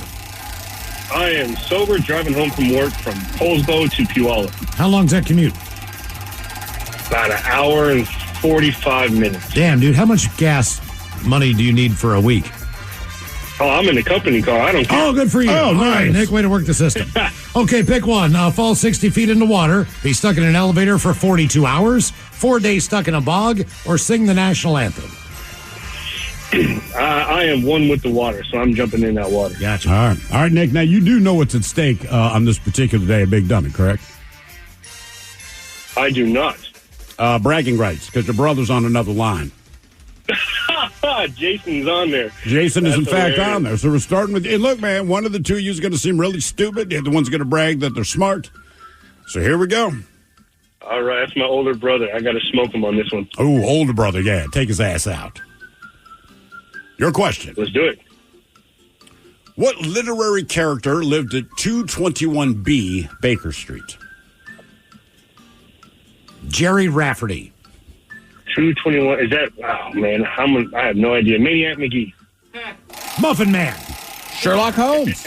Sherlock Holmes, yes. Miles the Muffin Man. He was on Drury Lane. Come on, Miles. Damn it. I told you this, man. I got lost in London. I woke up before my wife. I said, I'm just going to go for a walk in the streets of London. And, I'm used to the grid system that a lot of the major American cities have. Well, it's an old-ass city, so the roads wind around. And I'm cutting down these streets, and I realize I have no idea where I am. So there's this old English gentleman strolling up the street. I say, hey, man, this is the hotel I'm staying at. I know I'm close. I can't quite figure out how to get back.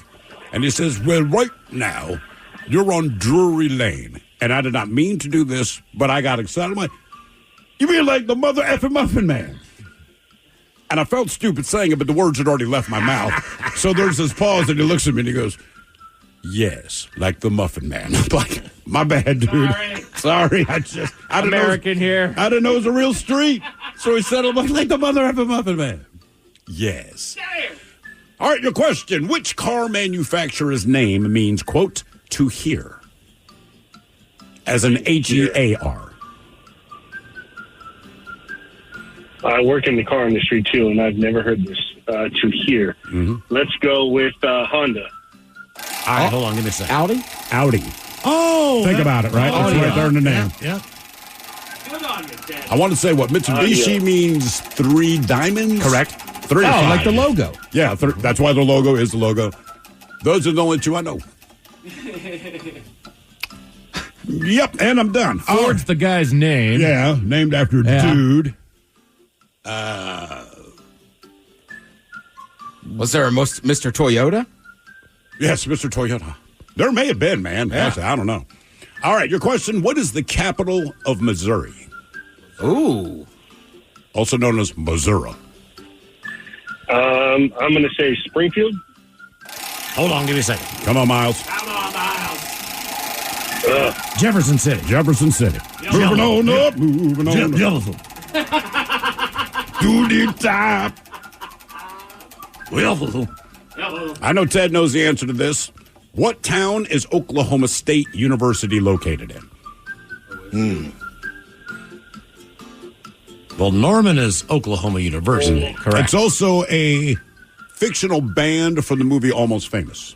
Oh, good pull. That's the only other thing I could think of. Or sometimes they'll ask you flat whatever. or... Sure. Oklahoma. I have no idea. Not pass. I don't know. Stillwater. Bubbles. Stillwater, yes. I'm a man. I'm 40. Man, damn it. I wish I would have got that hockey question from the last guy. Did you actually know the answer to that? Yeah, my two teams are San Jose and Winnipeg. All right. Okay, that would do it. All right, well, here you go. This comes from a texter. It says, believe it or not, Atlanta has had 2 NHL hockey teams. What other Canadian NHL franchise started in Atlanta as well? It's another Canadian franchise? Yep. I'll go Calgary. Oh, yeah. wow. Calgary Flames. All right, so how many questions did Nick go? Nick went 3. All right, Nick, you went 3 questions. 3? Yeah. Let's go. Thank you, gentlemen. Appreciate Well, it. 4 altogether. 4. All right, 4 altogether. Okay, 4 altogether. My bad. Do you think it'd be appropriate to go to a Winnipeg game dressed in a New York Jets jersey and hat and just look confused? Yeah, just like it said Jets. What the hell, you man? can wear Expos gear at a Nationals game. Yeah, you can. You can. All right, hello, Jason. Welcome to the men's room. Hola, gentlemen. Hola. All right, Jason, your brother. 4 questions total. Sober, not sober. Sober, sir. I'm doing the same thing, driving home from work. All right, Jason. You guys welcome to work Big Dumb. together, too? Yeah, we actually work for the same company, and we both are on a company card right now, so it's kind of nice. Oh, all right. Okay, Jason, what are you going to do on our men's room poll? Pick one. Fall 60 feet into water, stuck in an elevator for 42 hours, 4 days stuck in a bog, or sing the national anthem. The only thing that sounds like fun is jumping in the water. You said fall, so I'm going to assume I can jump if I want. are. The way that this thing tipped over in Marysville, basically, he got flung off of a. He got shot basically out of a cherry picker when his vehicle so tipped over. It just flung it, man. You're flying. Ooh, that- end over end, Ow. whatever.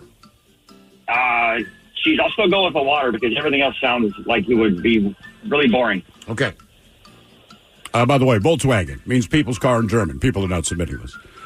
Each star in the Subaru logo is one of the Japanese islands. Okay. All right. That's interesting. And there is a Mr. Toyota, but it's not spelled the same. He was Tyoda, as in Yoda. Yes, sir. All right, here is your question. What? Sushi, I like.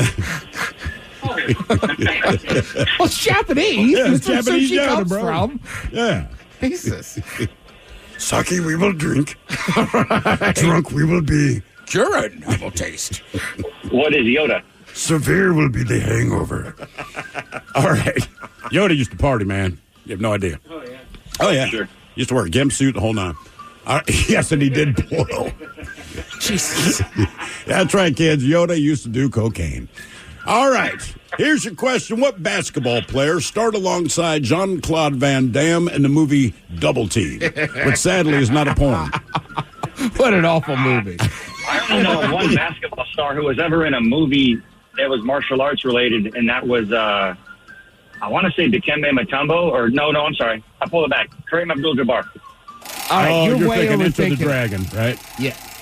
Right. This was Dennis Rodman. Yes, Dennis Rodman and Jean-Claude Van Damme. Ted, I like that you said, what a terrible movie, because literally if you just said, it's a movie with Jean-Claude Van Damme and Dennis Rodman, you don't even have to see it. Like, terrible movie. I never saw that one. Yeah. Do you guys know what other major movie Kareem Abdul-Jabbar was in other than Airplane? Oh, I was going to say Airplane. Enter the Dragon, wasn't it? He was also in Fletch.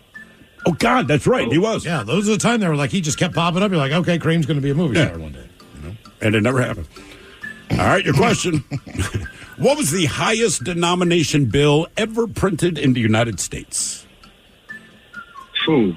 Between So is 1930. this like a treasury note or like a note we can spend around town? You could. In theory, you could spend around town if you could find someone to give you change. It's between Buy a packet of 1934 gum. and 1935. So it was printed in 34 to 30. I'm going to say $1,000. 500,000? 100,000. 100,000. Look at, could you get change for this? Yeah, like no. we don't have change. What a heist with only 10 bills. I know. Easier to conceal. All right, with that, here's a multiple choice question for you. Which U.S. president's face was featured on the $100,000 bill? Was it FDR, Woodrow Wilson, William Taft, or Grover Cleveland? So this is in the 30s, right? Yeah, the bill was out from 34 to 35. Thank you for paying attention to that detail. So, yeah, FDR, Woodrow Wilson, William Taft, or Grover Cleveland? So I'm going to get rid of... Who was the first one? I'm sorry? FDR. Franklin Delano Roosevelt. He was probably alive before that. Edward Taft, I'm going to say probably. All of them sound like they were alive back then. So I'm just going to take a shot in the dark here and go with Franklin Delano Roosevelt. Woodrow Wilson. Woodrow. All right, you Woodrow. tied your brother, Nick, with 4 questions. This is your 4th question. Ooh. Your brother got his 4th question right. I hope he gets it wrong. He knows hockey, too. Dang. You know, somebody here says, that guy said his favorite team are the Jets and the Sharks. Dude pulled a West Side Stories with those. They just snap at each other with switchblades on the ice. All right. Here is your question. What is another name for negative 459.67 degrees Fahrenheit? Negative 459. Absolute zero. You got it. Oh, well, they tied. You and your brother that's a are tie. as smart or as dumb as each other, depending on your perspective. There we go. Headshot, you want to do one more? Yeah. One more. All right, one more. Just get it right, guys. Hello, Kyle. Welcome to the men's room. Hello. Hola. Kyle, sober, not sober? Sober driving. All right, Kyle, welcome to Big Dummy. Our men's room poll, pick 1. Fall 60 feet in the water. Be stuck in an elevator for 42 hours. 4 days stuck in a bog, or sing the national anthem. Give me that bog. I miss the smell of burning turf. You got it, Bog. Okay. All right, Boggy Kyle, here is your question. In the movie Saving Private Ryan, not Saving Ryan's Privates, but Saving Private Ryan, what was Private Ryan's first name? You know what it is? John. I bet you Ted knows what it is. James Ryan. Close. Matt Damon. All right. I mean, you're right. I'm digging it. All right, your question. What does sonography use to make pictures of the inside of the body? Sonography. Sound wave. Damn. Boom. Nice job. There you go. Very good, Kyle. Head Chef is coming up with the unhealthiest snacks on planet Earth with Ted's meat and potatoes. And we get your emails coming up next from the men's room at KISW.com.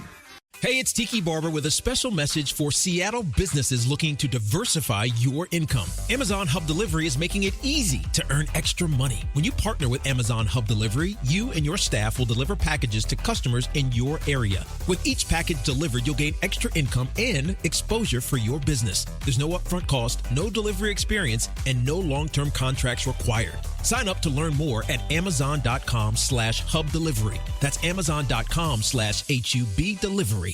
This episode is brought to you by Progressive Insurance. Whether you love true crime or comedy, celebrity interviews or news, you call the shots on what's in your podcast queue. And guess what? Now you can call them on your auto insurance too with the Name Your Price tool from Progressive. It works just the way it sounds. You tell Progressive how much you want to pay for car insurance, and they'll show you coverage options that fit your budget. Get your quote today at Progressive.com to join the over 28 million drivers who trust Progressive. Progressive Casualty Insurance Company and Affiliates. Price and coverage match limited by state law. For those in the market for flavor, there's Modelo Spiked Aguas Frescas, a flavorful drink that's a modern twist on a Mexican street classic with 4 vibrant and refreshing flavors. Pineapple, watermelon, hibiscus, and cucumber lime, made with a splash of real fruit juice. Modelo's spiked aguas frescas are perfect for any fiesta, small or big. Modelo Spiked Aguas Frescas. Boldly authentic, vibrantly flavorful. Drink responsibly. Modelo Spiked Aguas Frescas flavored beers imported by Crown Imports, Chicago, Illinois. Hibiscus contains juice only for color. At Shirley Ryan Ability Lab, every journey is unique. But they all have the same destination. Ability. Choose the #1 rehabilitation hospital. Choose Shirley Ryan Ability Lab. Hey, it's Tiki Barber with a special message for Seattle businesses looking to diversify your income. Amazon Hub Delivery is making it easy to earn extra money. When you partner with Amazon Hub Delivery, you and your staff will deliver packages to customers in your area. With each package delivered, you'll gain extra income and exposure for your business. There's no upfront cost, no delivery experience, and no long-term contracts required. Sign up to learn more at amazon.com/hub delivery. That's amazon.com/HUB delivery. This episode is brought to you by Progressive Insurance. Whether you love true crime or comedy, celebrity interviews or news, you call the shots on what's in your podcast queue.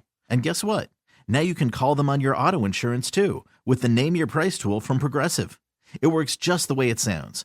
You tell Progressive how much you want to pay for car insurance, and they'll show you coverage options that fit your budget. Get your quote today at Progressive.com to join the over 28 million drivers who trust Progressive. Progressive Casualty Insurance Company and Affiliates. Price and coverage match limited by state law. For those in the market for flavor, there's Modelo Spiked Aguas Frescas, a flavorful drink that's a modern twist on a Mexican street classic. With 4 vibrant and refreshing flavors: pineapple, watermelon, hibiscus, and cucumber lime. Made with a splash of real fruit juice. Modelo Spiked Aguas Frescas are perfect for any fiesta, small or big. Modelo Spiked Aguas Frescas. Boldly authentic, vibrantly flavorful. Drink responsibly. Modelo Spiked Aguas Frescas flavored beers imported by Crown Imports, Chicago, Illinois. Hibiscus contains juice only for color. At Shirley Ryan Ability Lab, every journey is unique. From learning to walk again after a spinal cord injury to learning to speak again after a stroke. But they all have the same destination: ability. Choose the #1 rehabilitation hospital. The one with the most advanced treatments, the brightest experts, and the most referrals for the toughest cases. Choose Shirley Ryan Ability Lab. What's up? It's your boy, the Ted Smith from the Men's Room. And did you know I have a podcast? Well, I do. The Podcast. New episodes uploaded every Wednesday on the Odyssey app.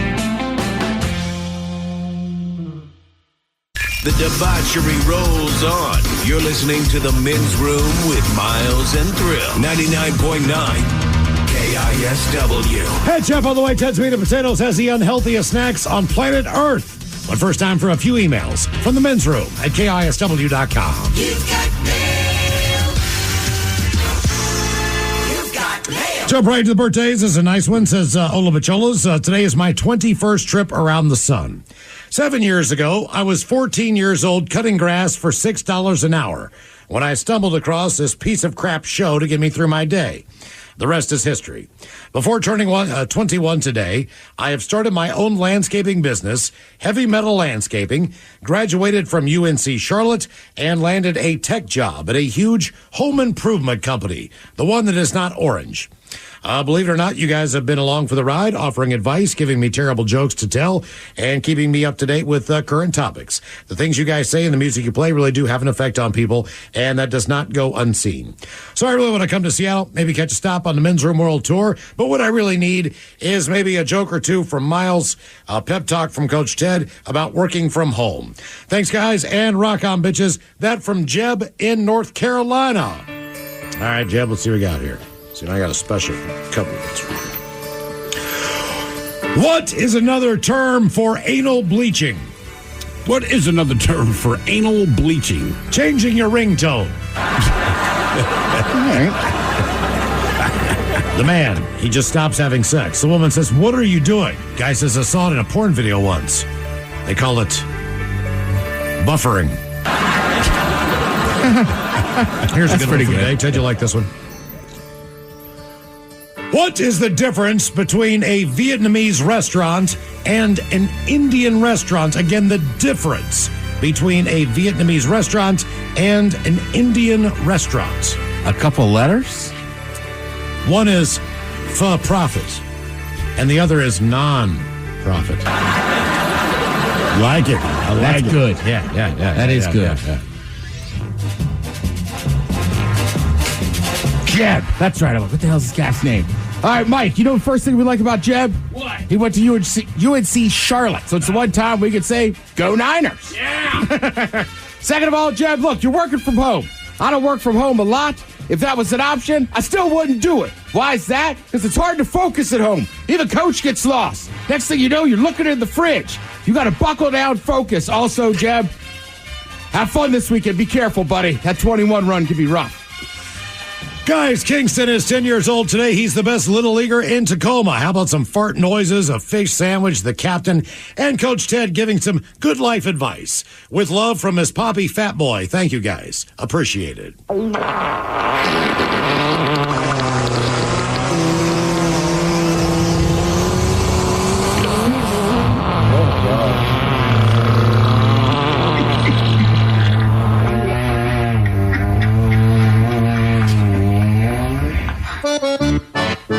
Ooh, well, ahoy there.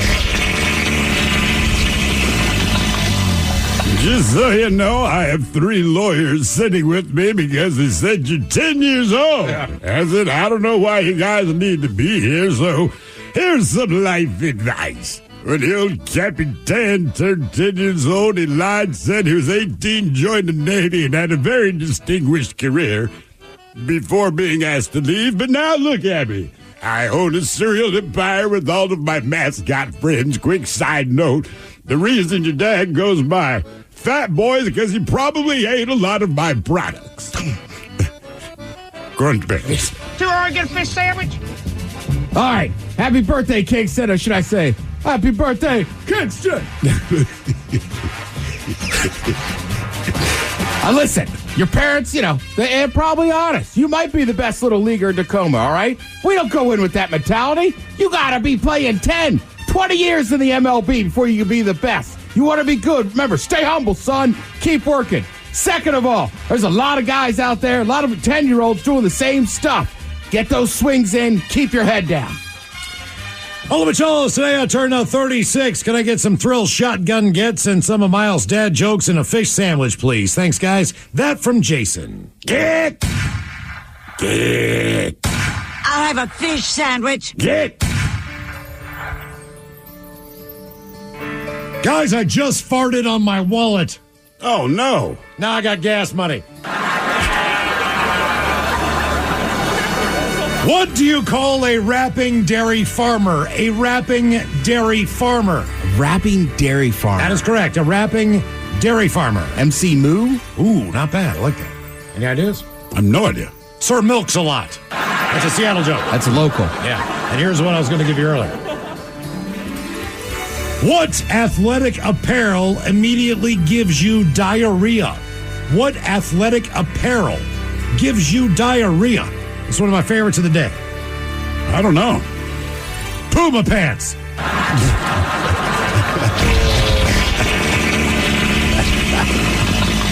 That's so stupid. Hey, good afternoon. Today is my husband's 42nd birthday. All he really wants is a birthday shout out from the Dirty Germans, the captain, and advice on turning 42 from Couch Ted. Oh, and I can't forget to toss in some green beans, please. His name is Christopher. He's a longtime logger, heavy equipment operator. Absolutely loves listening to the men's room. Thanks so much. That from the lovely Jessica. Green bean. What? Green bean. Okay. Green bean. Yeah, it's funny you wanted to hear the song Green Beans, because when you see my beans, they will also be green. Do not ask the condition, but it is not contagious. Yet. Yeah, so it's a weird bruise she got on now. But I know how you got it. She's playing the adult version of Ring Around Rosie. Yeah, Rosie's quite the woman. Ooh, well, ahoy there. I don't know what the difference is, but my lawyers have just left the office. I turned 42 years old, and I do remember Kermit the Frog's 42nd birthday. That's one I'll never forget. But because of an NDA, I can't tell you that much about it. However, what I can tell you is that Kermit is what we call a freak. Fozzie Bear swings both ways. Miss Piggy just threw me for a loop. Actually a man.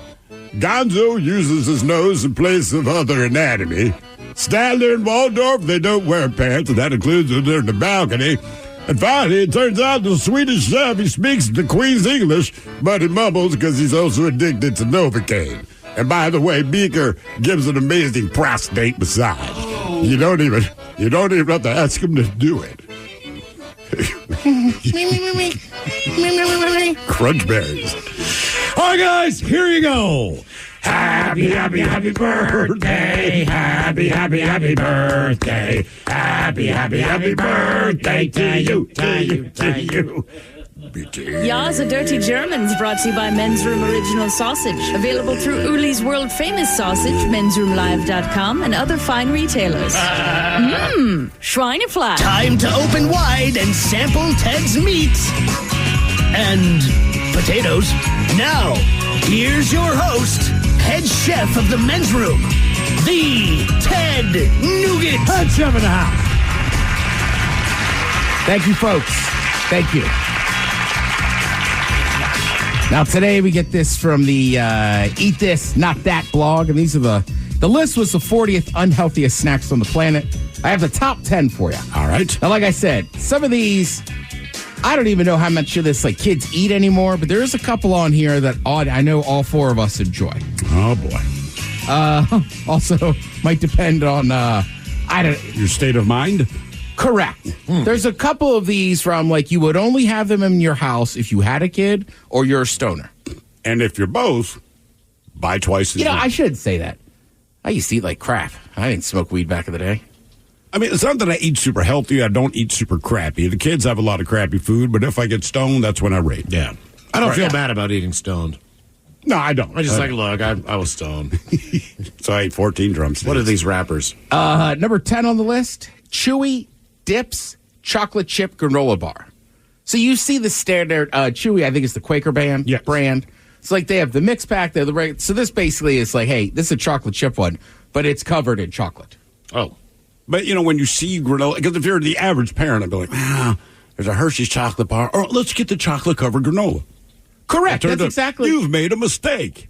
Get the soft and Chewies at Costco. A lot less sugar, a lot less calories. Oh, really? Yeah. Huh. Yeah. And it's Costco, so you're probably saving money. But, you're right. Everybody does that. I mean, I would do that if because my daughter loves Hershey chocolate bars. She likes anything chocolate, right? So in the fridge, there are Hershey's chocolate bars. She can have like 2 a day. She spreads them out. She knows her deal. But if I were at the grocery store, yes, I would probably do the granola one, thinking like, let me help my daughter out. Get her there's still healthy. A lot of sugar. I would think if you lined them up next to each other, there's probably some better nutritional value in a granola bar. But Hershey isn't kidding you. It's like, it's chocolate. Dude, it's done. Yeah. You know what's in there. Correct. There's some goddamn good granola bars out there, though. Mm-hmm. It's probably why they're so good. It's because they're so unhealthy. Yeah, they got some that have almond butter on them and stuff in the underneath. Oof, oof. All right, this one's going to hurt. Thrill, I think this might be one of your favorites. Twix? Yeah. And that makes the list of unhealthiest snacks. Like, you got all these other candy bars, and somehow Twix gets singled out as Twix is the only candy bar that is on the list. Are you kidding me? Nope. Well, I freaking love Twix, man. It's good for a reason, I guess. God. Yeah. All those candy bars out there, and the only one that makes the list is the one where I will actively buy when I see it. It seems like a Snickers bar has just as much chocolate, caramel, and all those things. But Twix found a way to do it worse. Yeah, they did. Jeez, all right. I also think, is it just because I'm an adult? Like, do people... To me, if you're having a candy bar, it's like, let's have a candy bar. Yeah. I don't know. Do you think people still think of candy bars as snacks? I don't. I think just things have changed so much since we discovered that gorging yourself on sugar and all these fats is bad. Yeah. That you do it as a treat, but rarely do you do it as a snack. Because even when I buy myself a candy bar, it's, in my mind, I'm like, I'm rewarding myself. Not just like I'm That's hungry. what I feel like most people I know are like, you know what? I want to have a candy bar. Yeah, or I want to have a piece of candy. But I feel like if it was a snack, you'd grab chips, pretzels, yes, fruit, something like that. Damn, Twix. Twix, man. All those candy bars, and that's the one. Miles, I know we're both fans of these. Again, we're running down the 10 unhealthiest snacks on the planet. The Hostess old-fashioned donuts. Oh, yeah. The little tiny the ones. old fashions, though, they're kind of like more of a coffee donut. Then they have the powdered donuts. They also used to have an apple kind of cinnamon donuts. Oh, yeah. Mine are the, I love the chocolate covered ones. Yeah. Classic. Yeah, man, those are good. Just buy the sleeve of them. Take it from Coach. Take it from Ted. Don't instead of the bag? They sell a bag. Don't buy that bag, all right? No, that's dangerous. You buy it on a Sunday morning. Monday morning, you're like, I've committed a crime against my own body and internal organs. You buy That's the one time you butt dial 911, but your butt's like, no, I did this on purpose. You buy those things Sunday morning, they don't meet Sunday afternoon. Also, it's that you're just like, it's halftime. I'll go back and get a couple more. Also, it's back to the size or the low calorie aspect of foods. Like you're like, well, it's not really a donut, is it? And you eat 6 of them. Yep. Number 7 on the list: Max salt and vinegar pork skins. I'm guessing it's got to be a pork rind. Well, I was thinking, no, most of the time, pork rinds are a healthier option in the snack world as far as the pork rinds are healthier in the fact that if you don't eat a lot of carbs, pork rinds are your friend. They still have a lot of calories and stuff like that. I mean, it's pork. As soon as you touch skin, think what it is. As soon as you put it in your mouth, like everything is like, this is unhealthy. And but specifically the salt and vinegar, I've never had those. The Max salt and vinegar ones. Damn Max. Yeah. Let me see. I mean, they look delicious. I don't do pork rinds. Really? Nasty, yeah. I like pork rinds. Chicharoo. Good call. Barbecue. Who's the pretzel company out of the Midwest? Snyder's? No, the tall Midwest. The tall, skinny bag. Rose Gold. Nope. All right, moving on. The twisty ones? Yes. They make a pork rind that is delicious. This one's going to affect everybody in the room. Dots. Doritos. Oh. Dots. Really? Doritos. Nacho cheese. So I guess Cool Ranch is a little better for you? Guess what flavor I have a bag of at home? Nacho cheese. Nacho cheese. That is correct. Little Debbie's Swiss roll makes this list. I like a lot of Little Debbie products. That one I don't like, so I'm glad that's the one that's on the list. Although, quick side note. It's Little Debbie's version of a ho-ho. Yeah, I love You'd recognize it. When I was a kid, my parents would always get the oatmeal cream pie. Yeah. Right? Standard. Love those things. And microwaves were just being introduced because I'm old. And I remember I thought, man, I'm going to heat up a Little Debbie. So I threw the thing in a microwave, set maybe 15 seconds, not long. It was literally a bag of liquid sugar at that point. Have you seen nothing? I mean, there wasn't a trace of quote unquote oatmeal. There was not a trace of cream. It was a bag of liquid sugar. That entire thing and I honestly stopped eating them after that. Have you seen the double stack oatmeal cream pies? No. Oh my god! And they got big ones now. Yeah, but when I was a kid, I was big on the fudge round. Mm-hmm. Next on the list, the Turtle Chex Mix. That's the Chex. So it's got like caramel, chocolate, and some nuts in there. These are the 10 unhealthiest snacks. Ritz Bits cheese sandwich crackers. Come on, Ritz. Yeah, that's again. I don't think anything on this list is shocking. It's not shocking. I'm just more shocked how high up it ranks. But those are the smaller ones. Like the they're the Ritz Bits. Okay, so it comes in like a bag. Bits, bitch. I prefer the peanut butter anyway. Sorry, cheese. Look at those little bits. That's kind of what I said. The little ones. Yeah, they're bits. Pass me a bit. Smucker's Goober Grape. I mean, I think once you add goober, completely unhealthy. The goober is the one, if I'm not mistaken, that's peanut butter and jam in one. Ew, that was so gross. Yeah, in one. Also, can. like jams, like jelly's always going to be. Jelly's not like preserves or jam is kind of a little more natural. Right. I like grape jelly. I like a PB&J. But as grape jelly goes, what is a grape? So it's Smucker's is like, it's goober grape. I'm just like, that sounds too kiddish. It's just like we added more sugar. Now, what do you think the number one unhealthiest snack is? Is it a chip, a candy? No. Ooh, it's not. And I'm willing to bet nobody in this room has had one of these. I think we all had them as a child. Twinkies. You're getting close. We all had this as a child, but I can't remember. I don't think any of us have had one in probably 15 years. So is it like a snack cake? Correct. It's a snack cake. No, think Little Debbie. Back to Little Little Debbie again. Okay, so zebra cakes are in there. Zebra cake! Oh, I love there you zebra go. cakes. All right, yes. That made the list of the unhealthiest snack. Each cake has 320 calories, 14 grams of fat, including 8 grams of saturated fat, 150 milligrams of sodium, 47 grams of carbs, and only 2 grams of protein. I am not proud of just how happy Hostess and Little Debbie made me in my younger days. All right, when's the last time you had one, though? If my wife is not listening, it was just like last week. Oh, well, I got the little single serves there. No, that's fine. Look, I won't lie. I bet every There's once in a while where it's like, you know what, I kind of want an oatmeal cream pie. Right. Like something. Hell You got, yeah, dude. You got That to good? scratch that urge. Should I buy one of these tonight? What's that? I've the never zebra had cakes? one of these. Hey, might as well. You never had the zebra cakes? Never. Oh, Never dude. seen them before. They are horrible for you, but doggone, they taste fantastic. But they're made from real zebra. That's what That's I like. right. I love those things, dude. And they got like holiday versions and whatnot. Yeah, they are the best. I know, right? I like the little trees. Yeah. Thank you, Head Chef. We appreciate it. Shot of the Day's coming up. You're listening to The Men's Room. Hey, it's Tiki Barber with a special message for Seattle businesses looking to diversify your income. Amazon Hub Delivery is making it easy to earn extra money. When you partner with Amazon Hub Delivery, you and your staff will deliver packages to customers in your area. With each package delivered, you'll gain extra income and exposure for your business. There's no upfront cost, no delivery experience, and no long-term contracts required. Sign up to learn more at amazon.com/hub delivery. That's amazon.com/HUB delivery. Selling a little or a lot?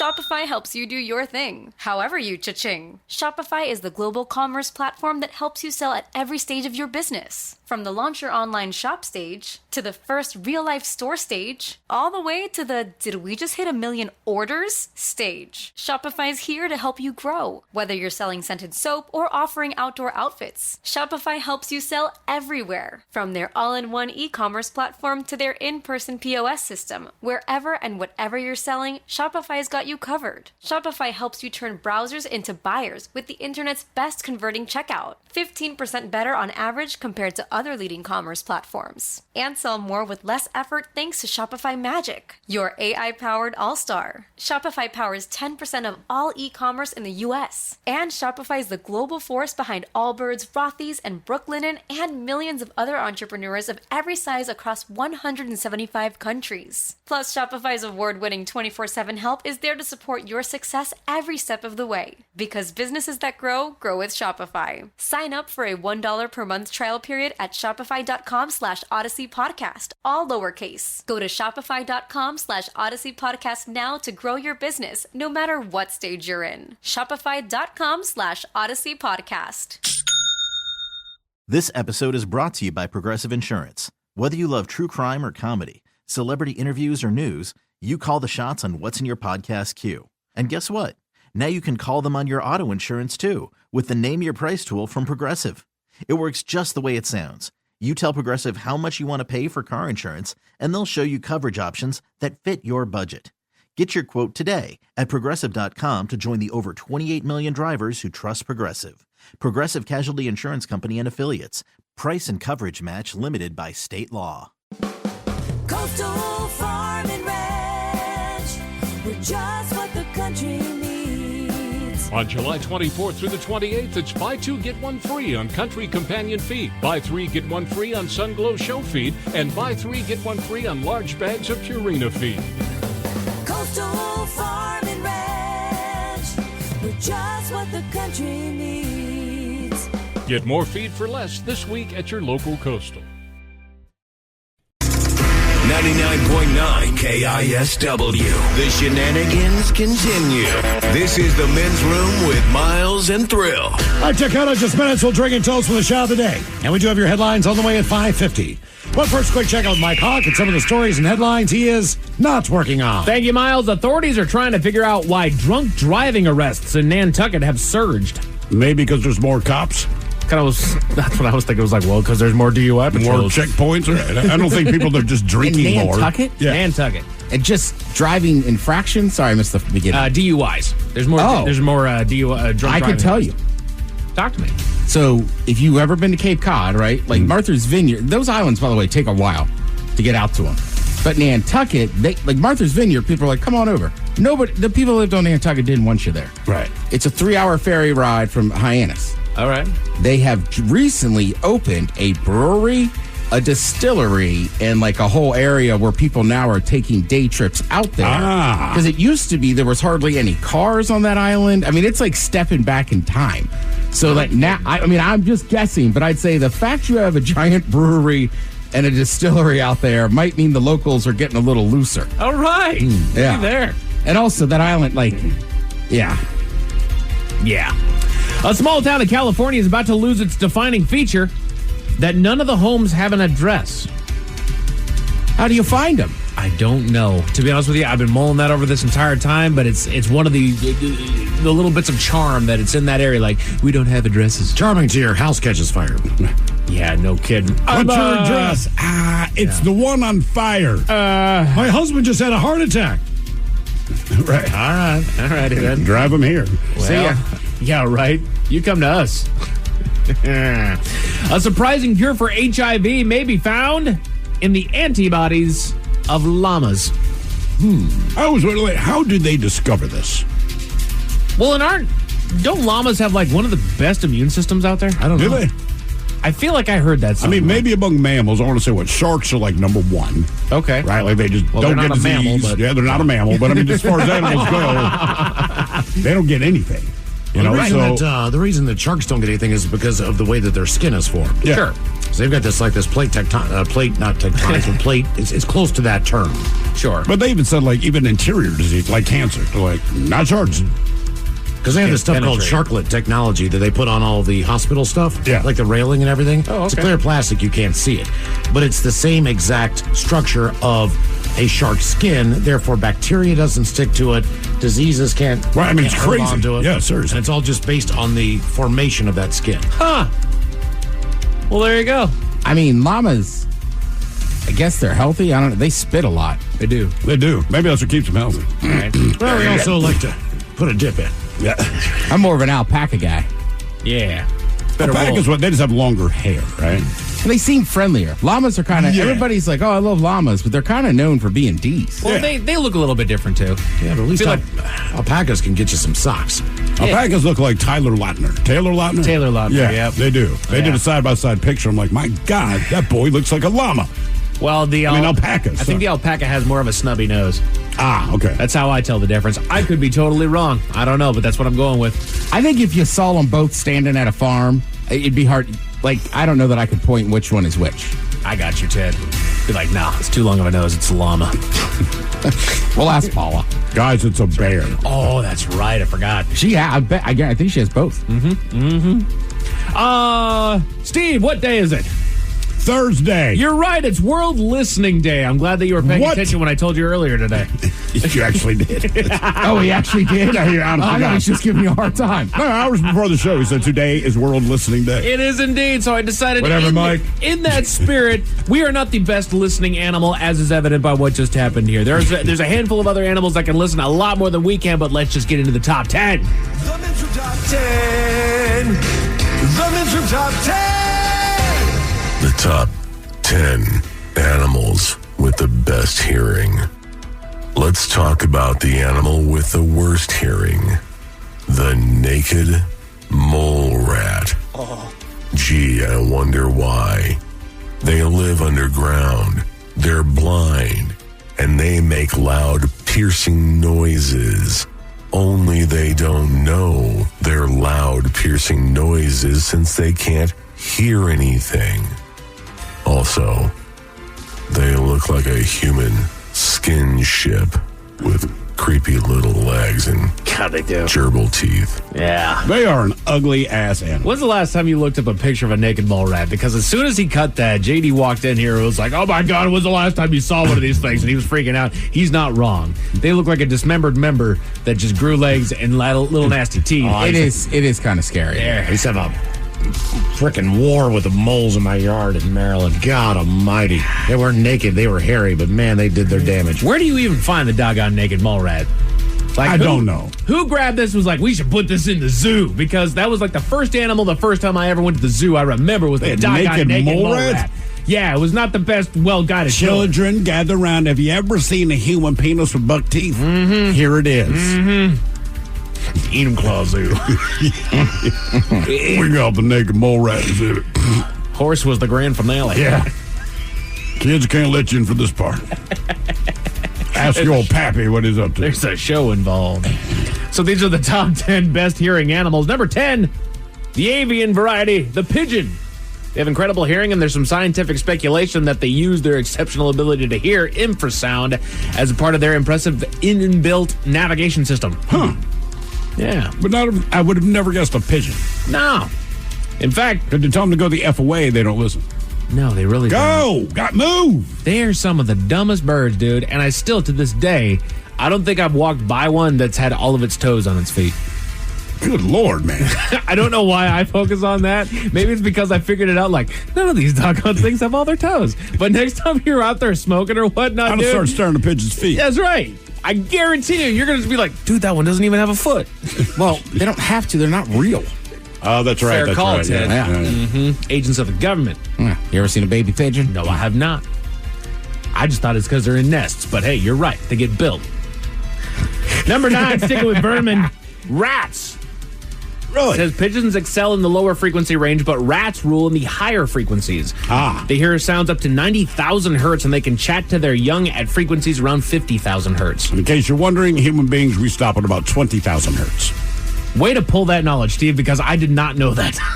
That's because you handed me that other thing when you told me we're listening. That's right. And that's what, so we can hear as low as 20, but as high as 20,000. It actually says it right here, actually.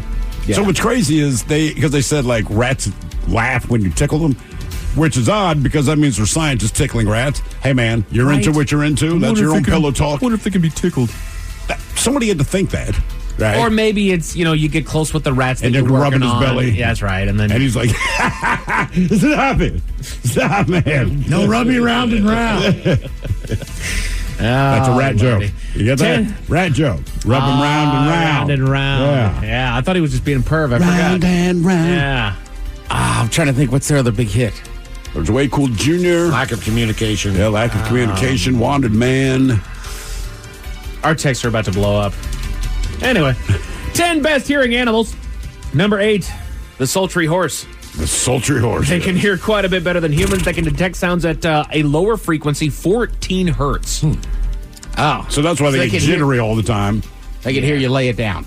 Oh, yeah. Oh, well done, Ted. I did a stager for rat once, and I said, something they're going to lay it down as we go round and round.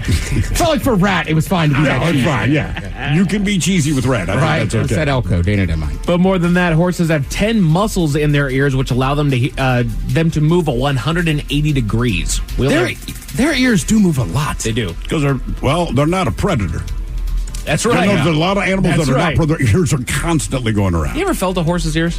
From behind. No. You ever rubbed a rat's belly? Where does the segment go? You ever seen a grown man naked? Just cut to the quick. No, I've never felt the horse's ears. What is the defining feel? Is this an Edam Claw thing? I got to ask. Maybe just because we're around horses. Yeah, all right. They're oddly strong but very soft. They're nice. All right. Strong but soft. Yeah. I would never think, hey, look, a horse. Let me rub its ears. Well, you start scritching on a horse and then eventually you hit it first. Ooh, yeah. You flick those ears and it smacks your hand.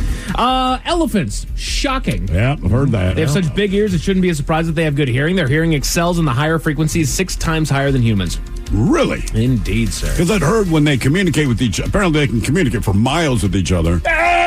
No, but it's actually a rumbling that's so low we don't hear it. Which is what's nuts. It's like giraffes. They're so tall they can't hear anything. What? It said there's a lion. What? Hey, dude.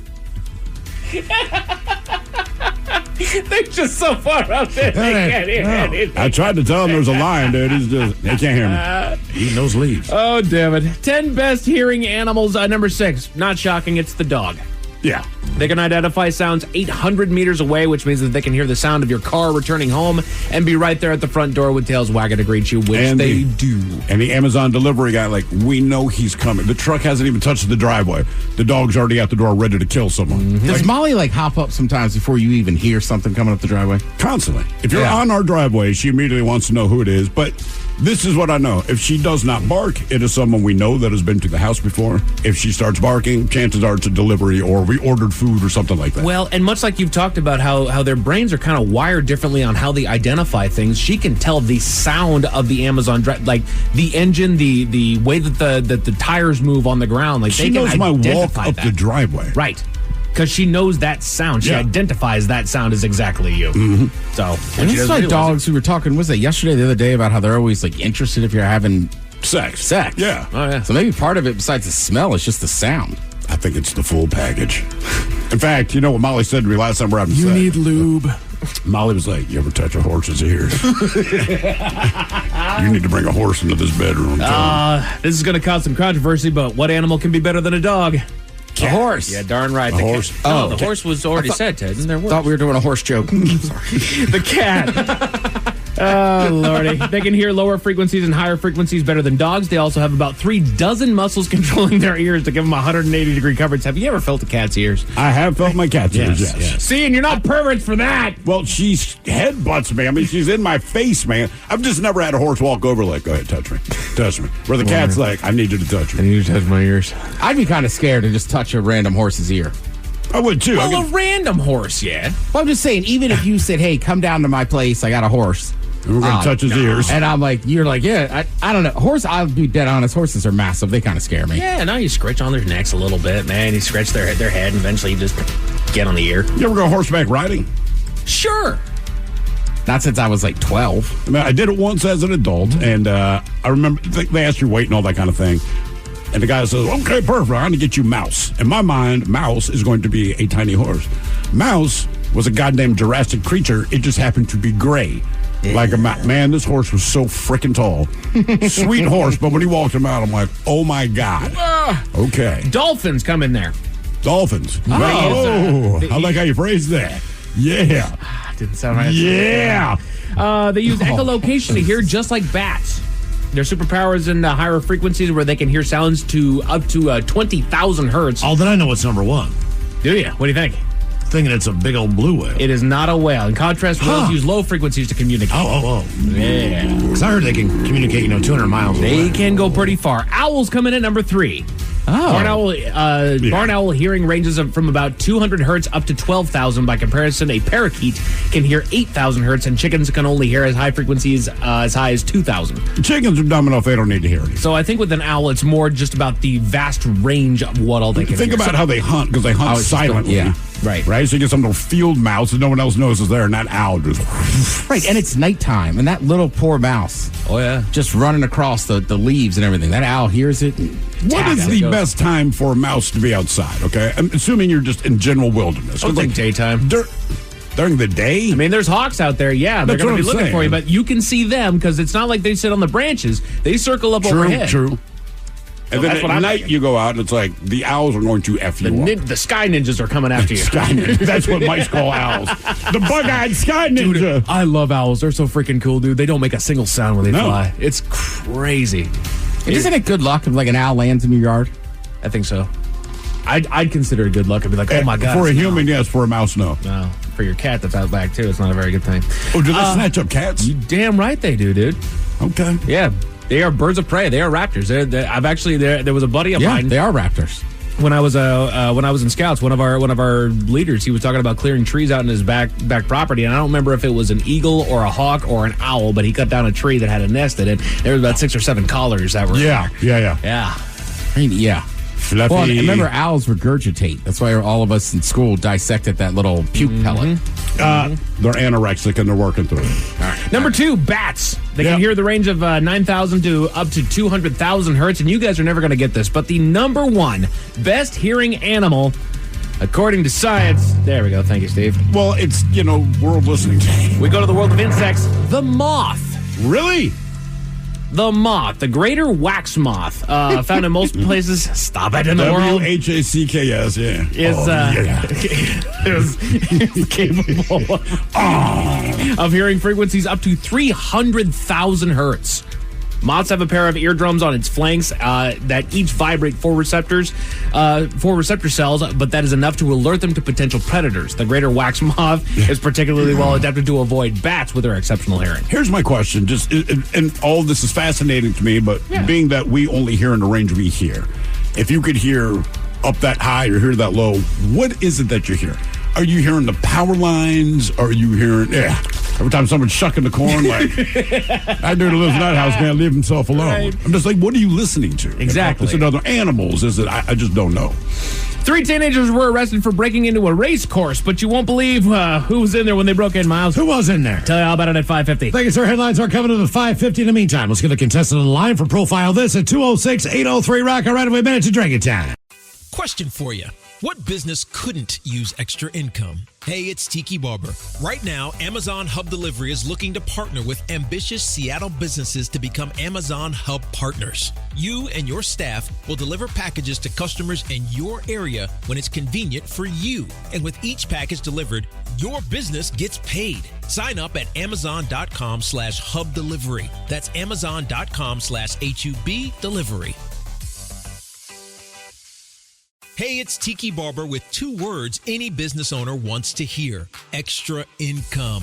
Amazon Hub Delivery is looking for Seattle businesses to assist with local deliveries. You get paid for each package delivered. Amazon Hub Delivery has no startup cost, no long-term contracts, and no delivery experience required. If you're a Seattle business ready to assist with local deliveries, sign up today at amazon.com/hub delivery. That's amazon.com/HUB delivery. This episode is brought to you by Progressive Insurance. Whether you love true crime or comedy, celebrity interviews or news, you call the shots on what's in your podcast queue. And guess what? Now you can call them on your auto insurance too with the Name Your Price tool from Progressive. It works just the way it sounds. You tell Progressive how much you want to pay for car insurance, and they'll show you coverage options that fit your budget. Get your quote today at Progressive.com to join the over 28 million drivers who trust Progressive. Progressive Casualty Insurance Company and Affiliates. Price and coverage match limited by state law. Question for you. What business couldn't use extra income? Hey, it's Tiki Barber. Right now, Amazon Hub Delivery is looking to partner with ambitious Seattle businesses to become Amazon Hub partners. You and your staff will deliver packages to customers in your area when it's convenient for you. And with each package delivered, your business gets paid. Sign up at amazon.com/hub delivery. That's amazon.com/HUB delivery.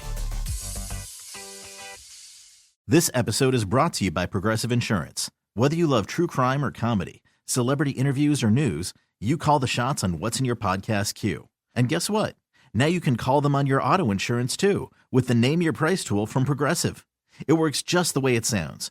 You tell Progressive how much you want to pay for car insurance, and they'll show you coverage options that fit your budget. Get your quote today at Progressive.com to join the over 28 million drivers who trust Progressive.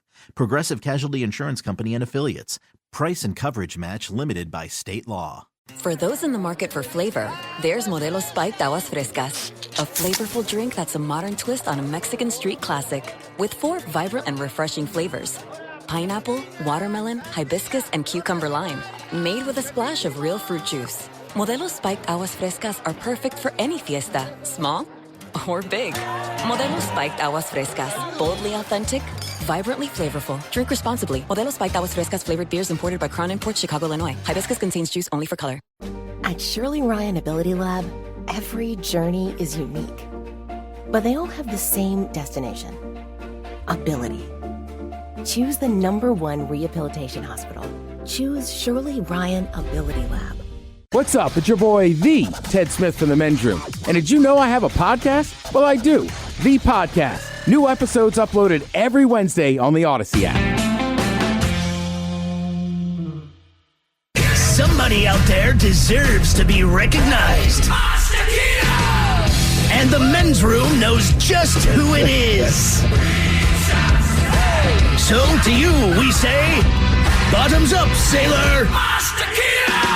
You're the toast of our shot of the day. Drink time it is, and as usual, we head to the drink desk and Stephen Throwhill to find out who we're toasting. Yes, indeed. And today we toast an anonymous couple from somewhere here in the U.S. We're not sure, but what we do know, they are proud new parents of a baby girl.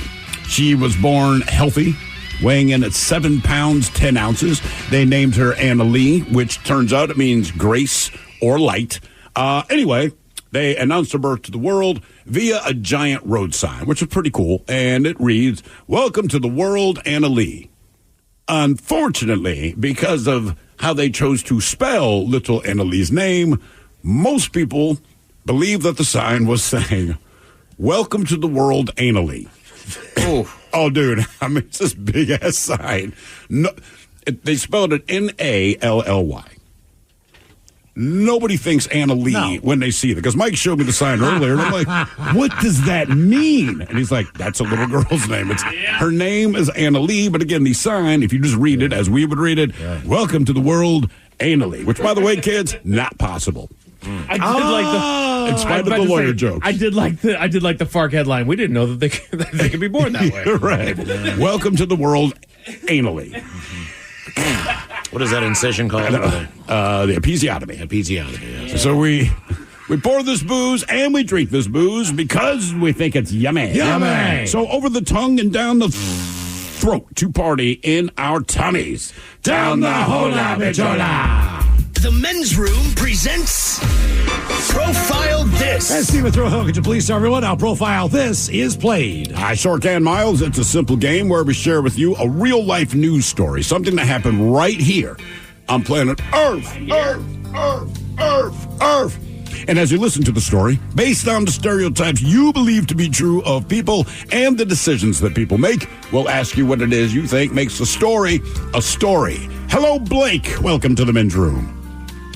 Hola. Hola. All right, Blake, you understand how this here game is played? I do indeed. Fantastic. You have your choice of one of three stories. And today we offer you the wonderful world of drugs. We have interior decorating, where you guess the foreign objects that ended up on the inside of someone. And finally today, Animalize This, where you guess the animal responsible for causing the problem. Interior decorating. Fine choice. In a bizarre case, a man in Taiwan had to visit the hospital after an object became stuck in his rectum. This gave him severe abdominal pain and made it impossible for him to pee. The 56-year-old man sought medical help after experiencing the following symptoms for 2 days: severe abdominal pain, inuria, or a lack of urine production, and what they call absolute constipation. Again, absolute constipation. Now, when Is that a different flavor? Yeah, it's a vodka flavor. Absolutely. You know what? Sadly, I'd give it a shot. We use it in our mudslide. I am backed up, Colin. Yes. So when doctors at the hospital performed a CAT scan on the patient, they found what they call a large foreign body in his rectum. The item was compressing his prostatic urethra, which in turn caused urinary retention. So again, he couldn't pee. Now, the Taiwanese news site China Times stated that his bladder was on the verge of bursting as the backflow of urine caused it to expand to about 2 cubic liters. So buy yourself a 2-liter soda. That's what his bladder was doing. Now, doctors eventually performed abdominal surgery to remove the object. After the surgery, staff at the hospital asked the man how the object ended up in his rectum. The patient, however, as they say, was coy about the explanation, which we know means he put it there. Thus, the backstory to this strange episode remained a mystery even after he was discharged from the hospital. The question is, what did he stuff up his chair hams? Was it a tennis ball? Was it a softball? Was it a coconut, or was it a watermelon? So tennis ball, softball, coconut, or watermelon. Sadly, one of these is what he placed in his rectum. Chair hams. Wow. Here. What's the last one? Watermelon. Sugar. Watermelon. Watermelon sugar. Hey, Blake, because you're making fun of it, I'm going watermelon. Yeah. Summertime tree. I think summertime watermelon. Let's go for it. Maybe salt on You top. think about it differently than I do, but we agree on summertime. All right, Blake. What do you think he... Get a watermelon, I'll put it in my butt. Blake, can we eat it first, bro? That's cool, before we put the burgers on the grill. grind on that rind? He's a rind grinder. I'm going to say tennis ball. Tennis ball. Okay. It is summertime still. And his dog was still mad at him. What was stuck in this guy's backside? Was it a tennis ball, a softball, a coconut, or a watermelon? We'll find out next. That was a tease. Question for you. What business couldn't use extra income? Hey, it's Tiki Barber. Right now, Amazon Hub Delivery is looking to partner with ambitious Seattle businesses to become Amazon Hub partners. You and your staff will deliver packages to customers in your area when it's convenient for you. And with each package delivered, your business gets paid. Sign up at Amazon.com/Hub Delivery. That's Amazon.com/HUB Delivery. Selling a little or a lot? Shopify helps you do your thing, however you cha-ching. Shopify is the global commerce platform that helps you sell at every stage of your business. From the launch your online shop stage, to the first real-life store stage, all the way to the did we just hit 1 million orders stage. Shopify is here to help you grow. Whether you're selling scented soap or offering outdoor outfits, Shopify helps you sell everywhere. From their all-in-one e-commerce platform to their in-person POS system, wherever and whatever you're selling, Shopify's got you covered. Shopify helps you turn browsers into buyers with the internet's best converting checkout, 15% better on average compared to other leading commerce platforms. And sell more with less effort thanks to Shopify Magic, your AI-powered all-star. Shopify powers 10% of all e-commerce in the US. And Shopify is the global force behind Allbirds, Rothy's, and Brooklinen, and millions of other entrepreneurs of every size across 175 countries. Plus, Shopify's award-winning 24/7 help is there to support your success every step of the way. Because businesses that grow, grow with Shopify. Sign up for a $1 per month trial period at shopify.com/Odyssey Podcast, all lowercase. Go to shopify.com/Odyssey Podcast now to grow your business, no matter what stage you're in. Shopify.com/Odyssey Podcast. This episode is brought to you by Progressive Insurance. Whether you love true crime or comedy, celebrity interviews or news, you call the shots on what's in your podcast queue. And guess what? Now you can call them on your auto insurance too with the Name Your Price tool from Progressive. It works just the way it sounds. You tell Progressive how much you want to pay for car insurance, and they'll show you coverage options that fit your budget. Get your quote today at Progressive.com to join the over 28 million drivers who trust Progressive. Progressive Casualty Insurance Company and Affiliates. Price and coverage match limited by state law. It's time to dust off your glove, grab your bat, and hit the road for some baseball. But before you head to the game, make sure your ride is in top shape. At Axton Automotive, our skilled mechanics ensure your vehicle is running smoothly so you can focus on cheering for your team. Don't strike out this spring. Get your car ready for baseball season. Visit AxtonAutomotive.com or call 360-685-7976. 99.9 KISW. We return to the men's room with Miles and Thrill. Categories: interior decorating on profile. This, we got a man had to visit the hospital after a few days because something was stuck inside his rectum there. Obviously, he put it there, and the object was big enough. It actually blocked his urethra. He was not able to even go number one. So question is, what did he stick up his backside, which was removed? A tennis ball, a softball, a coconut, or a watermelon? And Blake, that is the very question that we posed to you. Most of the people on the text line are saying softball, but let's just get to it. Ted, you want the old tennis ball. Mm-hmm. It was not a tennis ball. All right. And then, Blake, you agreed with our very own Miles Montgomery. You guys both went for that summertime treat known as watermelon, usually for eating, but in this case, you're saying for rectal enjoyment. However, he did not fit a watermelon in his backside. You should be kind of happy you're wrong. I mean, let's be honest about this. The actual answer to this, it was a coconut. Yeah, almond joy going on. Put a coconut. Put the lime in the coconut. Then put the coconut in your butt. Coconut cream. Then go to the hospital because you have absolute constipation. Now for all TV news all time, time for TV Time with Ted. And now, because your pathetic life is confined to countless hours in front of a talking box, the Men's Room presents TV Time with Ted. All right, your choices. You got Seth Meyers. Stephen Colbert. Okay. The Jimmies. Fallon and Kimmel. Is Kimmel still Anthony Anderson? Yes. Okay. Tomlinson. Taylor. Or Ted Smith. Is it Ted or is it late night? It is right there. The title. These guys have teams of talented writers that help them come up with their monologues each and every night. It is up to you to determine. Is this an actual late night joke and from whom? Or could it be a The Ted Smith original? Skechers is suing LL Bean for allegedly copying its patented shoe design. Skechers versus LL Bean. It's being described as the whitest lawsuit of all time. Fallon. Smith. Fallon. Skechers is suing LL Bean for allegedly copying its patented shoe designs. Yeah, Skechers versus LL Bean. Yeah. It's being described as the whitest lawsuit of all time. That's a distinct person that owns Skechers and LL Bean gear. I do not. Oh, yeah. Sorry. Yeah. I thought you were going to say something. I was like, I doubt you own either. I have neither. LL Bean, you know what? If you're outdoorsy, LL Bean has some good stuff. But I am not outdoorsy either. Or for me. New research shows that the drug psilocybin temporarily dissolves brain networks, an effect previously only observed in viewers of Love Island.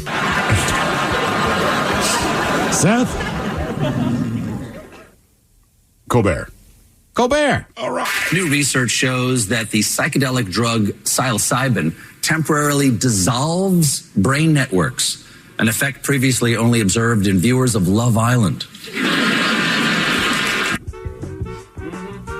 The Republican National Convention is going on this week in Milwaukee, and they have had some major stars speaking all week, like Amber Rose. And tomorrow night, for the keynote, for the final night of the convention, the speaker will be Bernie the Brewer. Yes, that's you. Yeah. You bring it out, Hulk Hogan. Why not Bernie the Brewer? The FDA is issuing warnings against several companies this week to cut down on so-called copycat snacks that are packaged like popular brands but contain drugs, such as Trips Ahoy. This first reported by the giraffe in Billy's Closet. I'm going to go Colbert. Fallon. Myers. The FDA has issued a warning to several companies this week in an effort to crack down on so-called copycat snacks that are packaged like popular brands but contain drugs such as Trips Ahoy. This news first reported by the giraffe in Billy's Closet. Red Robin is trying to attract new customers by adding over 30 bottomless options to their menu. So far, it's brought in hundreds of guys who thought bottomless meant something else. I thought you were going to say Taylor Swift. Is that you, Ted? I'm going to say Fallon. All right, hang on, Mike. It is Fallon. But I was going to make the same joke afterwards. Yeah. It's going to be like, well, yeah. Call it the air I heard that the burger restaurant Red Robin is hoping to attract new customers by adding over 30 bottomless offerings to their menu. So far, it's brought in hundreds of guys who thought bottomless meant something else. Also could have said it's sponsored by Pooh the Bear. Yeah. Bottomless. Yeah, doesn't wear pants, Mike. That's right. Donald Duck. Hanging out there. Your weird neighbor that no one talks to. Should have called him Cheeks. Hey, neighbor. Put some pants on, Donald. What is your Cheeks menu? Oh, it means bottomless. This is sad, but not surprising. Bob Newhart, who was 94, we knew recently he's been battling some illnesses and stuff. He passed away today. Obviously, tomorrow I'll have a little more stuff on it and everything else. But we were just talking about Bob Newhart, 2 weeks ago? Something like that, right? yeah. As he had the Bob Newhart show, then the Newhart show, and then, countless other things. But also just his dry, kind of deadpan humor. Always dry, always deadpan, always a little beaten down.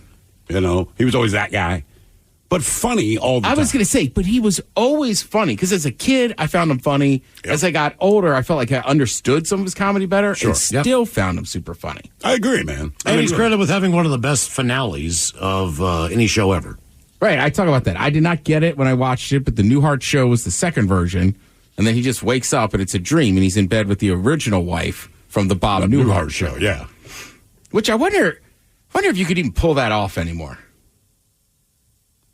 I'm trying to think, who is someone, you could have done it with, for me personally, it would have been Modern Family. Ed O'Neill would have woken up and there's Peg Bundy next to him.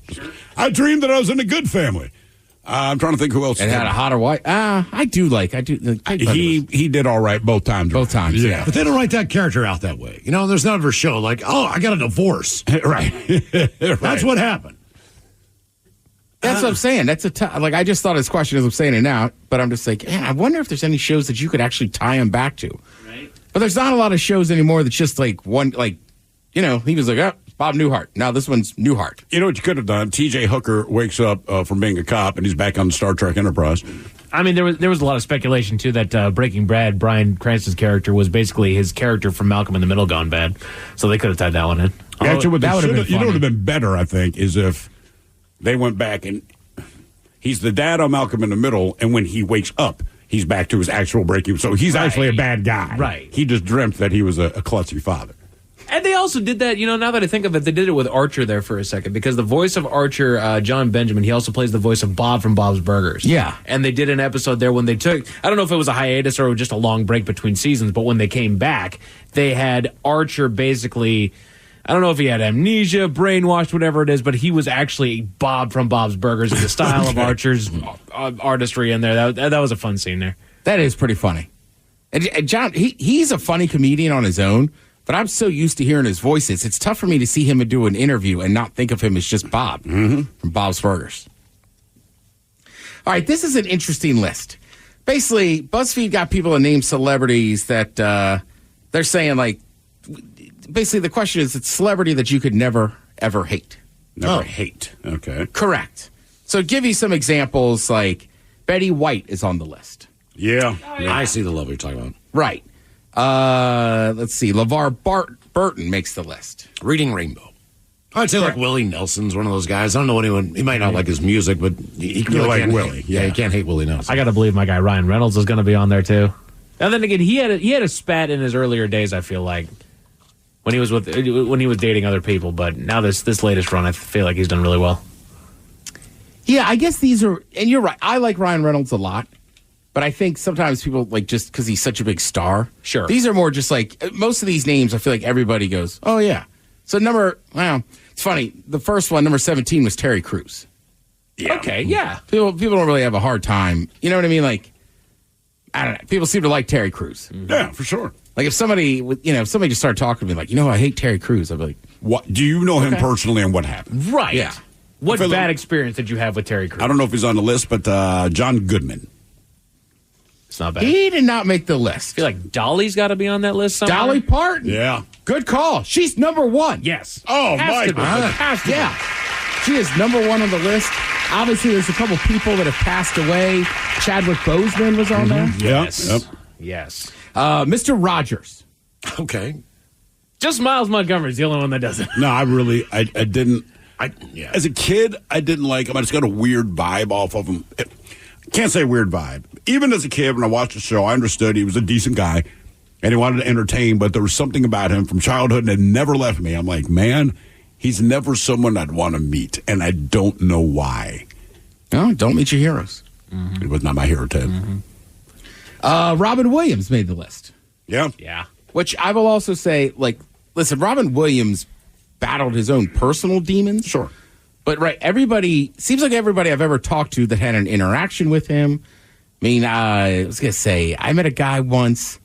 I mean, Robin Williams is gone, so I don't feel bad telling the story now. But, like, he was like, Robin Williams was in my rehab. Oh, really? And I was like, no way. And he's like, yeah. He's like, don't talk about it. But, like, he was like, and I was like, how was he? He's like, well, we were doing, like, serious work. So he was like, he was more serious, and it was, I mean, like, when you're going through all that, like, you're doing a lot of emotional work, but he was like, he couldn't have been nicer. Well, one of the kids from Mrs. Doubtfire, the middle child there, he recently came out in an interview that was talking about on that set where when they were in front of the cameras and it was rolling and they were in character, everything was great. And it was the Robin Williams that we all knew. And there was one rule that you didn't go into Robin Williams' trailer. And he broke it for whatever reason. He just went in there and he says, Robin's just sitting in there, dead quiet in there. He's just sitting there, head in his hands. And he looked at him like, this is the part that they don't tell you about cocaine and all that stuff. Like, he was fighting it. He was going through it. Right. He went through drug habits, depression. Mm-hmm. I've also watched a special on him where that he actually had, a lot of people think maybe that he had this terminal disease and didn't want to go through it. Okay. But I will say, Robin Williams, for somebody like that, like, I mean, that's the really horrible part about suicide. Like, that one, I wasn't shocked by that. Because it's always so high, you know those lows have to be low. But again, everything you read, his interaction with other people was great. You bet. This is from the text line. People suggesting Tom Hanks and Morgan Freeman. Nope. Yeah, you can hate on him. A lot of people hate Tom Hanks now. They do. Really? Yeah. Oh, yeah. Well, because he was the first one with COVID. Oh. Seriously. No, I believe you. Yeah. That's what I'm saying. So there's a few people on here that, like, I agree. Keanu Reeves makes the list. Yeah, people love him. He went through everyone. Somehow we have put all of this on him, but luckily for him, it's a very positive thing. Yeah. You know? No Tom Hanks, but Chet Hanks. Oh, God. I don't know if I said this already. Michael J. Fox made the list. Julie Andrews, the Fonz, Henry Winkler. And again, these are people just putting their suggestions Sure. for celebrities you could never hate. A lot of people like The Rock. I'm sure somebody doesn't, but he seems like one of those guys. The only complaint I ever hear about The Rock is just that there's so much of him. So it's not him himself, it's just overexposure. Mm-hmm. I would say Shaquille O'Neal. Correct. Even Charles Barkley, that type of guy. Charles is a little different. I think everybody agrees they really like Charles's honesty. Yes. But you don't necessarily want to hang out with him. I mean, he made a commercial that said, "I'm not a role model." You know what I mean? Like that's what I'm saying. Like, I think over the years, he's gotten a little softer. Remember, I mean, he threw a dude through a window in Arizona. Like, there's some wild stories with Charles Barkley. Now, with that said, I love him. He says some stuff I absolutely disagree with and hate, but you don't hate him. It's always Charles. Yeah. You know what I mean? I will say this. If I was at a bar and it's me and a girl that's attractive that I like and he walks in, we are not talking to Charles Barkley. There is no chance about that. From the golf world, it's John Daly. Oh, yeah. People just love him. He could be fun. Shows up at Hooters and drinks beer with people, rips cigarettes on the golf course. A couple guys, Cheech and Chong, Bob Barker. Bob Barker was well known. Cheech and Chong is a good one. Yeah, I mean, there's a bunch. Stoners seem to do well. You can say Willie Nelson, you can say Snoop Dogg, you can say Cheech and Chong, and for whatever reason, you're kind of like... Snoop Dogg is a great call. So is Martha Stewart, I guess, to some degree. I know she's a felon, but... Yeah, and you're right, because I told you for forever, my mom, not a big fan of the weed, whatever. She's kind of loosened up over the years. But I was always like, well, you like Willie Nelson? Yeah, that's different. Right. It's like, all right. It's different when you like him, Ted. Yeah. I wonder if it's just because they at the time were so unapologetic about it, and they did it all the time, or at least were perceived to do it all the time. Cheech and Chong, Willie Nelson, Snoop Dogg. It's like they are just stoners, and they're not bad examples of stoners. Therefore, we're good. Yeah, I think a lot of that stuff has changed too over the years. I mean, even, and I'm talking recent, like 10 or 15 years. But the idea of the stoner is always just the guy sitting on his couch doing nothing. Snacks, doesn't have a job. Right, isn't getting anything accomplished, and it's like, there's a lot more people. I mean, there's a ton of successful people that just smoke weed. Damn right. Somebody says Post Malone. He's been blowing up again. He just seems like he has good interactions with pretty much everybody.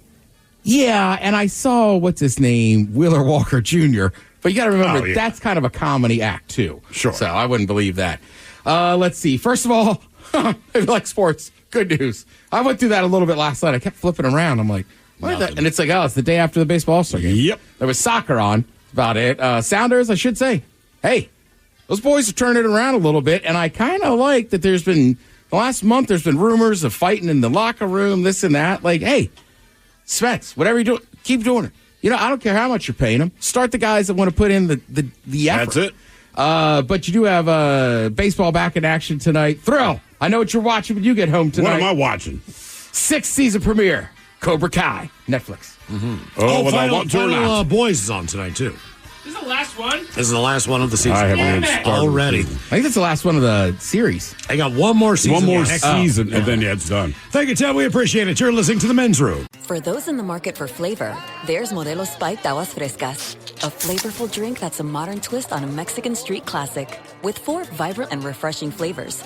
Pineapple, watermelon, hibiscus, and cucumber lime, made with a splash of real fruit juice. Modelo Spiked Aguas Frescas are perfect for any fiesta, small or big. Modelo Spiked Aguas Frescas, boldly authentic, vibrantly flavorful. Drink responsibly. Modelo Spiked Aguas Frescas flavored beers imported by Crown Imports, Chicago, Illinois. Hibiscus contains juice only for color.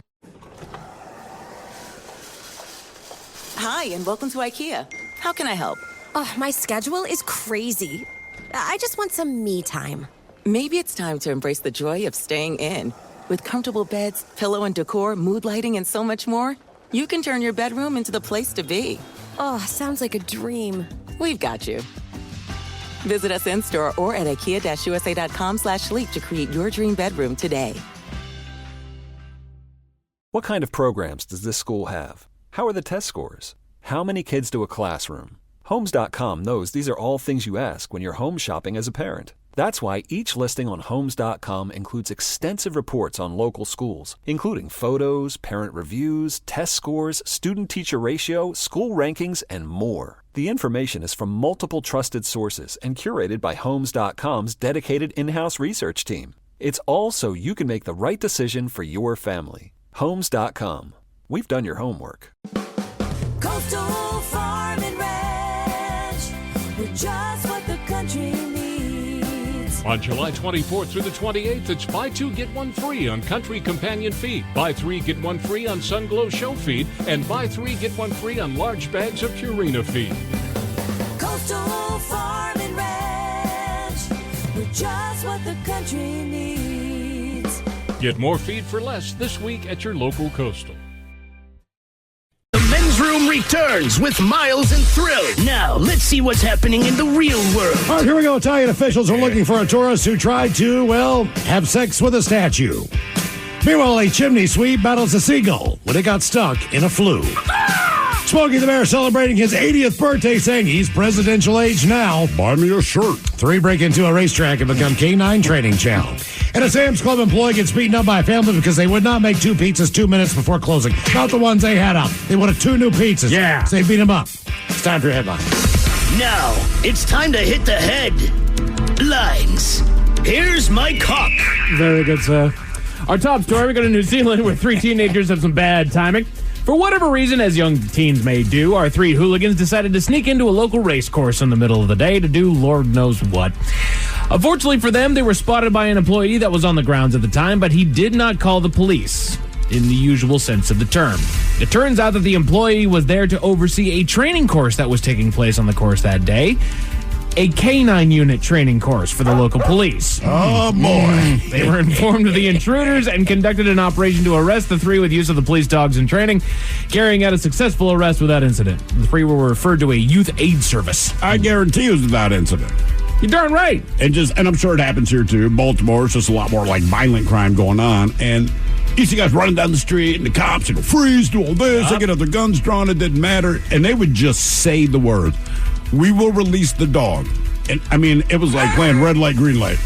Yeah. These people stopped dead. They would rather take a bullet than deal with an angry dog. Probably outrun the cops. They'll eventually find me, but I could probably outleg you. You send that dog after me brother, with the teeth? Ass. Hell no.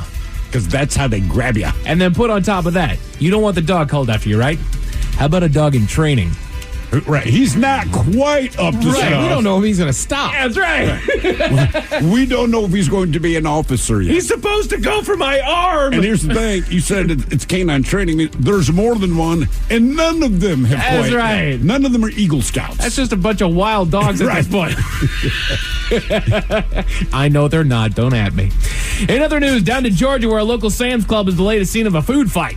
As the day neared its end, a mother and daughters came into the love this story, don't you, Miles? Came into the location and attempted to order 2 whole pizzas from the club cafe just 2 minutes before closing. 2 minutes before closing. That means we've already cleaned. It's 9:58. They've shut the ovens off. Yeah, all that stuff. When informed that she had missed the cutoff time to get her order in for pizzas, the mother walked behind the counter of the cafe and proceeded to punch the employee in the face. Because that's what people do. Other patrons of the club stepped in to break up the scuffle, and the mother was arrested. Look, man, we had a hard rule in the kitchen when I cooked. And look, only one time do we have to break out the threat, and I meant it. If you walk into the kitchen again, you're going to get stabbed. We got nothing but knives and hot stuff. If you want to do this will be the last thing you do. So I hope it's a bucket list item and you scratch off everything else. Do not step into a kitchen. You will get stabbed. Right. Also, like, I know a lot of people have never worked in restaurants, bars, whatever. Like you can't show up 2 minutes before it says the food's done or whatever. No. Or you walk in and say, "Are you still serving food?" Always ask generally that question. the bartender, somebody will say yes or no, or they'll say we can fry something. We can fry it. Or get your order in now. Now. Yeah. Right. Either way, even if you're disappointed, do not walk into the kitchen and assault an employee. And just in case... Well, that's a good point. More than anything, but yeah. And just in case you want to be that person that says you close at 10, it's 9:58, just think for a second. I want you to tonight, after you get done making food, make sure that you make your dinner. Clean up all the dishes at the end of the night. And then when you're done, consider that somebody has just come in and said, actually, you got 2 minutes left, so I want you to make me up a brand new dinner. I mean, just imagine your kid walks in, it's 2 minutes before the bedtime, but they want you to cook them a meal. Because in their mind... Well, I got 2 minutes. Like, right. No. Hey, 2 minutes on the clock, man. We're good, right? I'm before the buzzer. No, you're not. You did not make it. We are open until this time. We are not serving until that time. Right. And I already got to sit here for another hour after I've already closed down to clean everything else that's not in the kitchen. Right. Get your ass out of here. You're done. I mean, hell, I did it at lunch yesterday. I went to the Indian spot I like. Yeah. And the guy's washing the pans. I said, "Are you already closed for like the afternoon?" And he was like, "I could." I was like, "Don't sweat it. Don't sweat it, dude. You do not need to mess up back. things for one chicken tiki wrap." And also, you don't want their DNA in your food. Yeah. Oh, yeah, I can make this for you. That's right.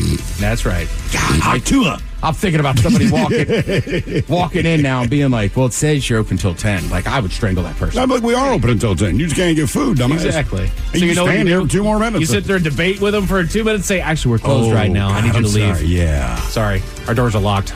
Out. Let's go to Rome, where officials are attempting to identify an unknown woman. The woman was recently filmed in the city, and the video was shared online, which shows her doing the unthinkable. She can be seen taking in the local art. Oh, yeah, she took it in all right. Specifically, a statue of Bacchus, god of wine and sensuality. Yeah. And she quickly begins to grind, hump, and kiss the replica statue. It turns out it was one of those San Francisco guys that just pretends to be a statue. Hey, cool, lady. The city prohibits any sort of abuse of cultural heritage in the country and vows to identify the woman to issue her a fine and possibly even ban her from the city.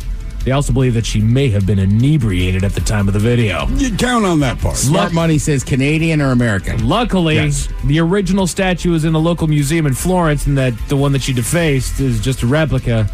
So, don't worry about that. Replica Bacchus. Dang, guys. But don't worry, it's replica sex. Yeah. All works out. Just in case those stories left a bad taste in your mouth. Thankfully, there's good news. I know we've already done birthdays today, but there's a big one here to celebrate, fellas, and the party's going down in California. Actually, already did go down in California.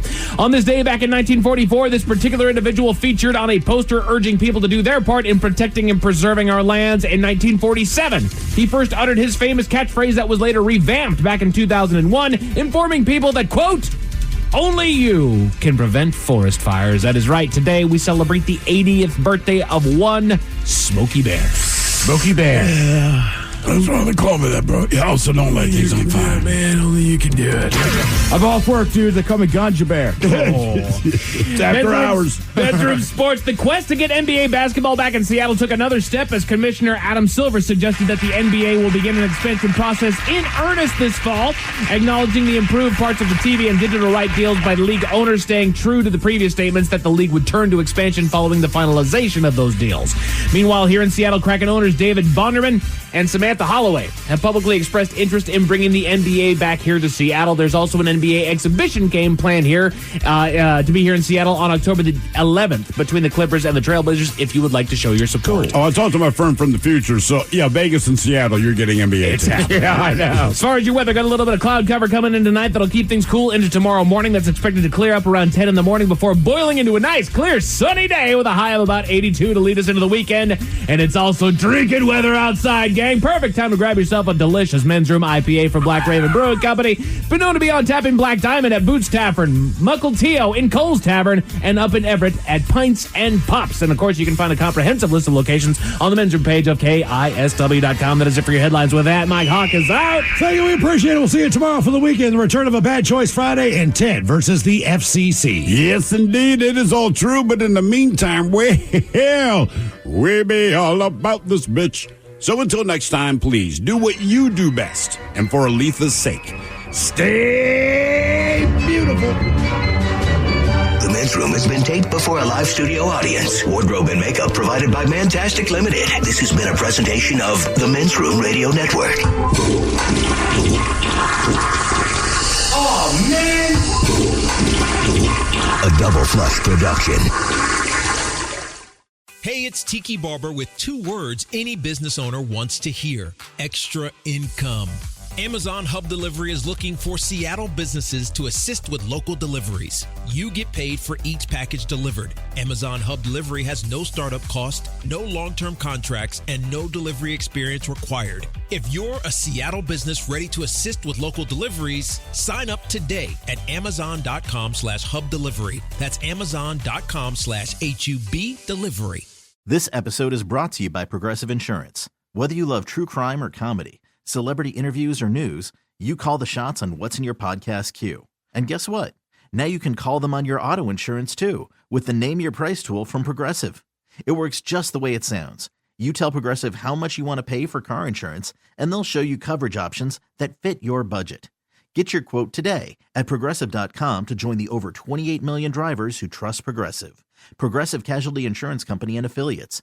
Price and coverage match limited by state law. You don't just live in your home. You live in your neighborhood as well. So when you're shopping for a home, you want to know as much about the area around it as possible. Luckily, Homes.com has got you covered. Each listing features a comprehensive neighborhood guide from local experts. Everything you'd ever want to know about a neighborhood, including the number of homes for sale, transportation, local amenities, cultural attractions, unique qualities, and even things like median lot size and a noise score. Homes.com. We've done your homework. Looking for a great deal on a John Deere compact tractor? Don't miss this special offer. Right now, Pape Machinery is offering 0% financing for 84 months on select John Deere compact utility tractors. Pick up a premium John Deere machine and start transforming your property today. Stop by Pape Machinery Ag and Turf at 830 Evergreen Street in Linden to get started. Financing offer valid through July 31st on approved credit only. Eligible models include 1 Series, 2 Series, and 3 E-Series tractors. See dealer for details.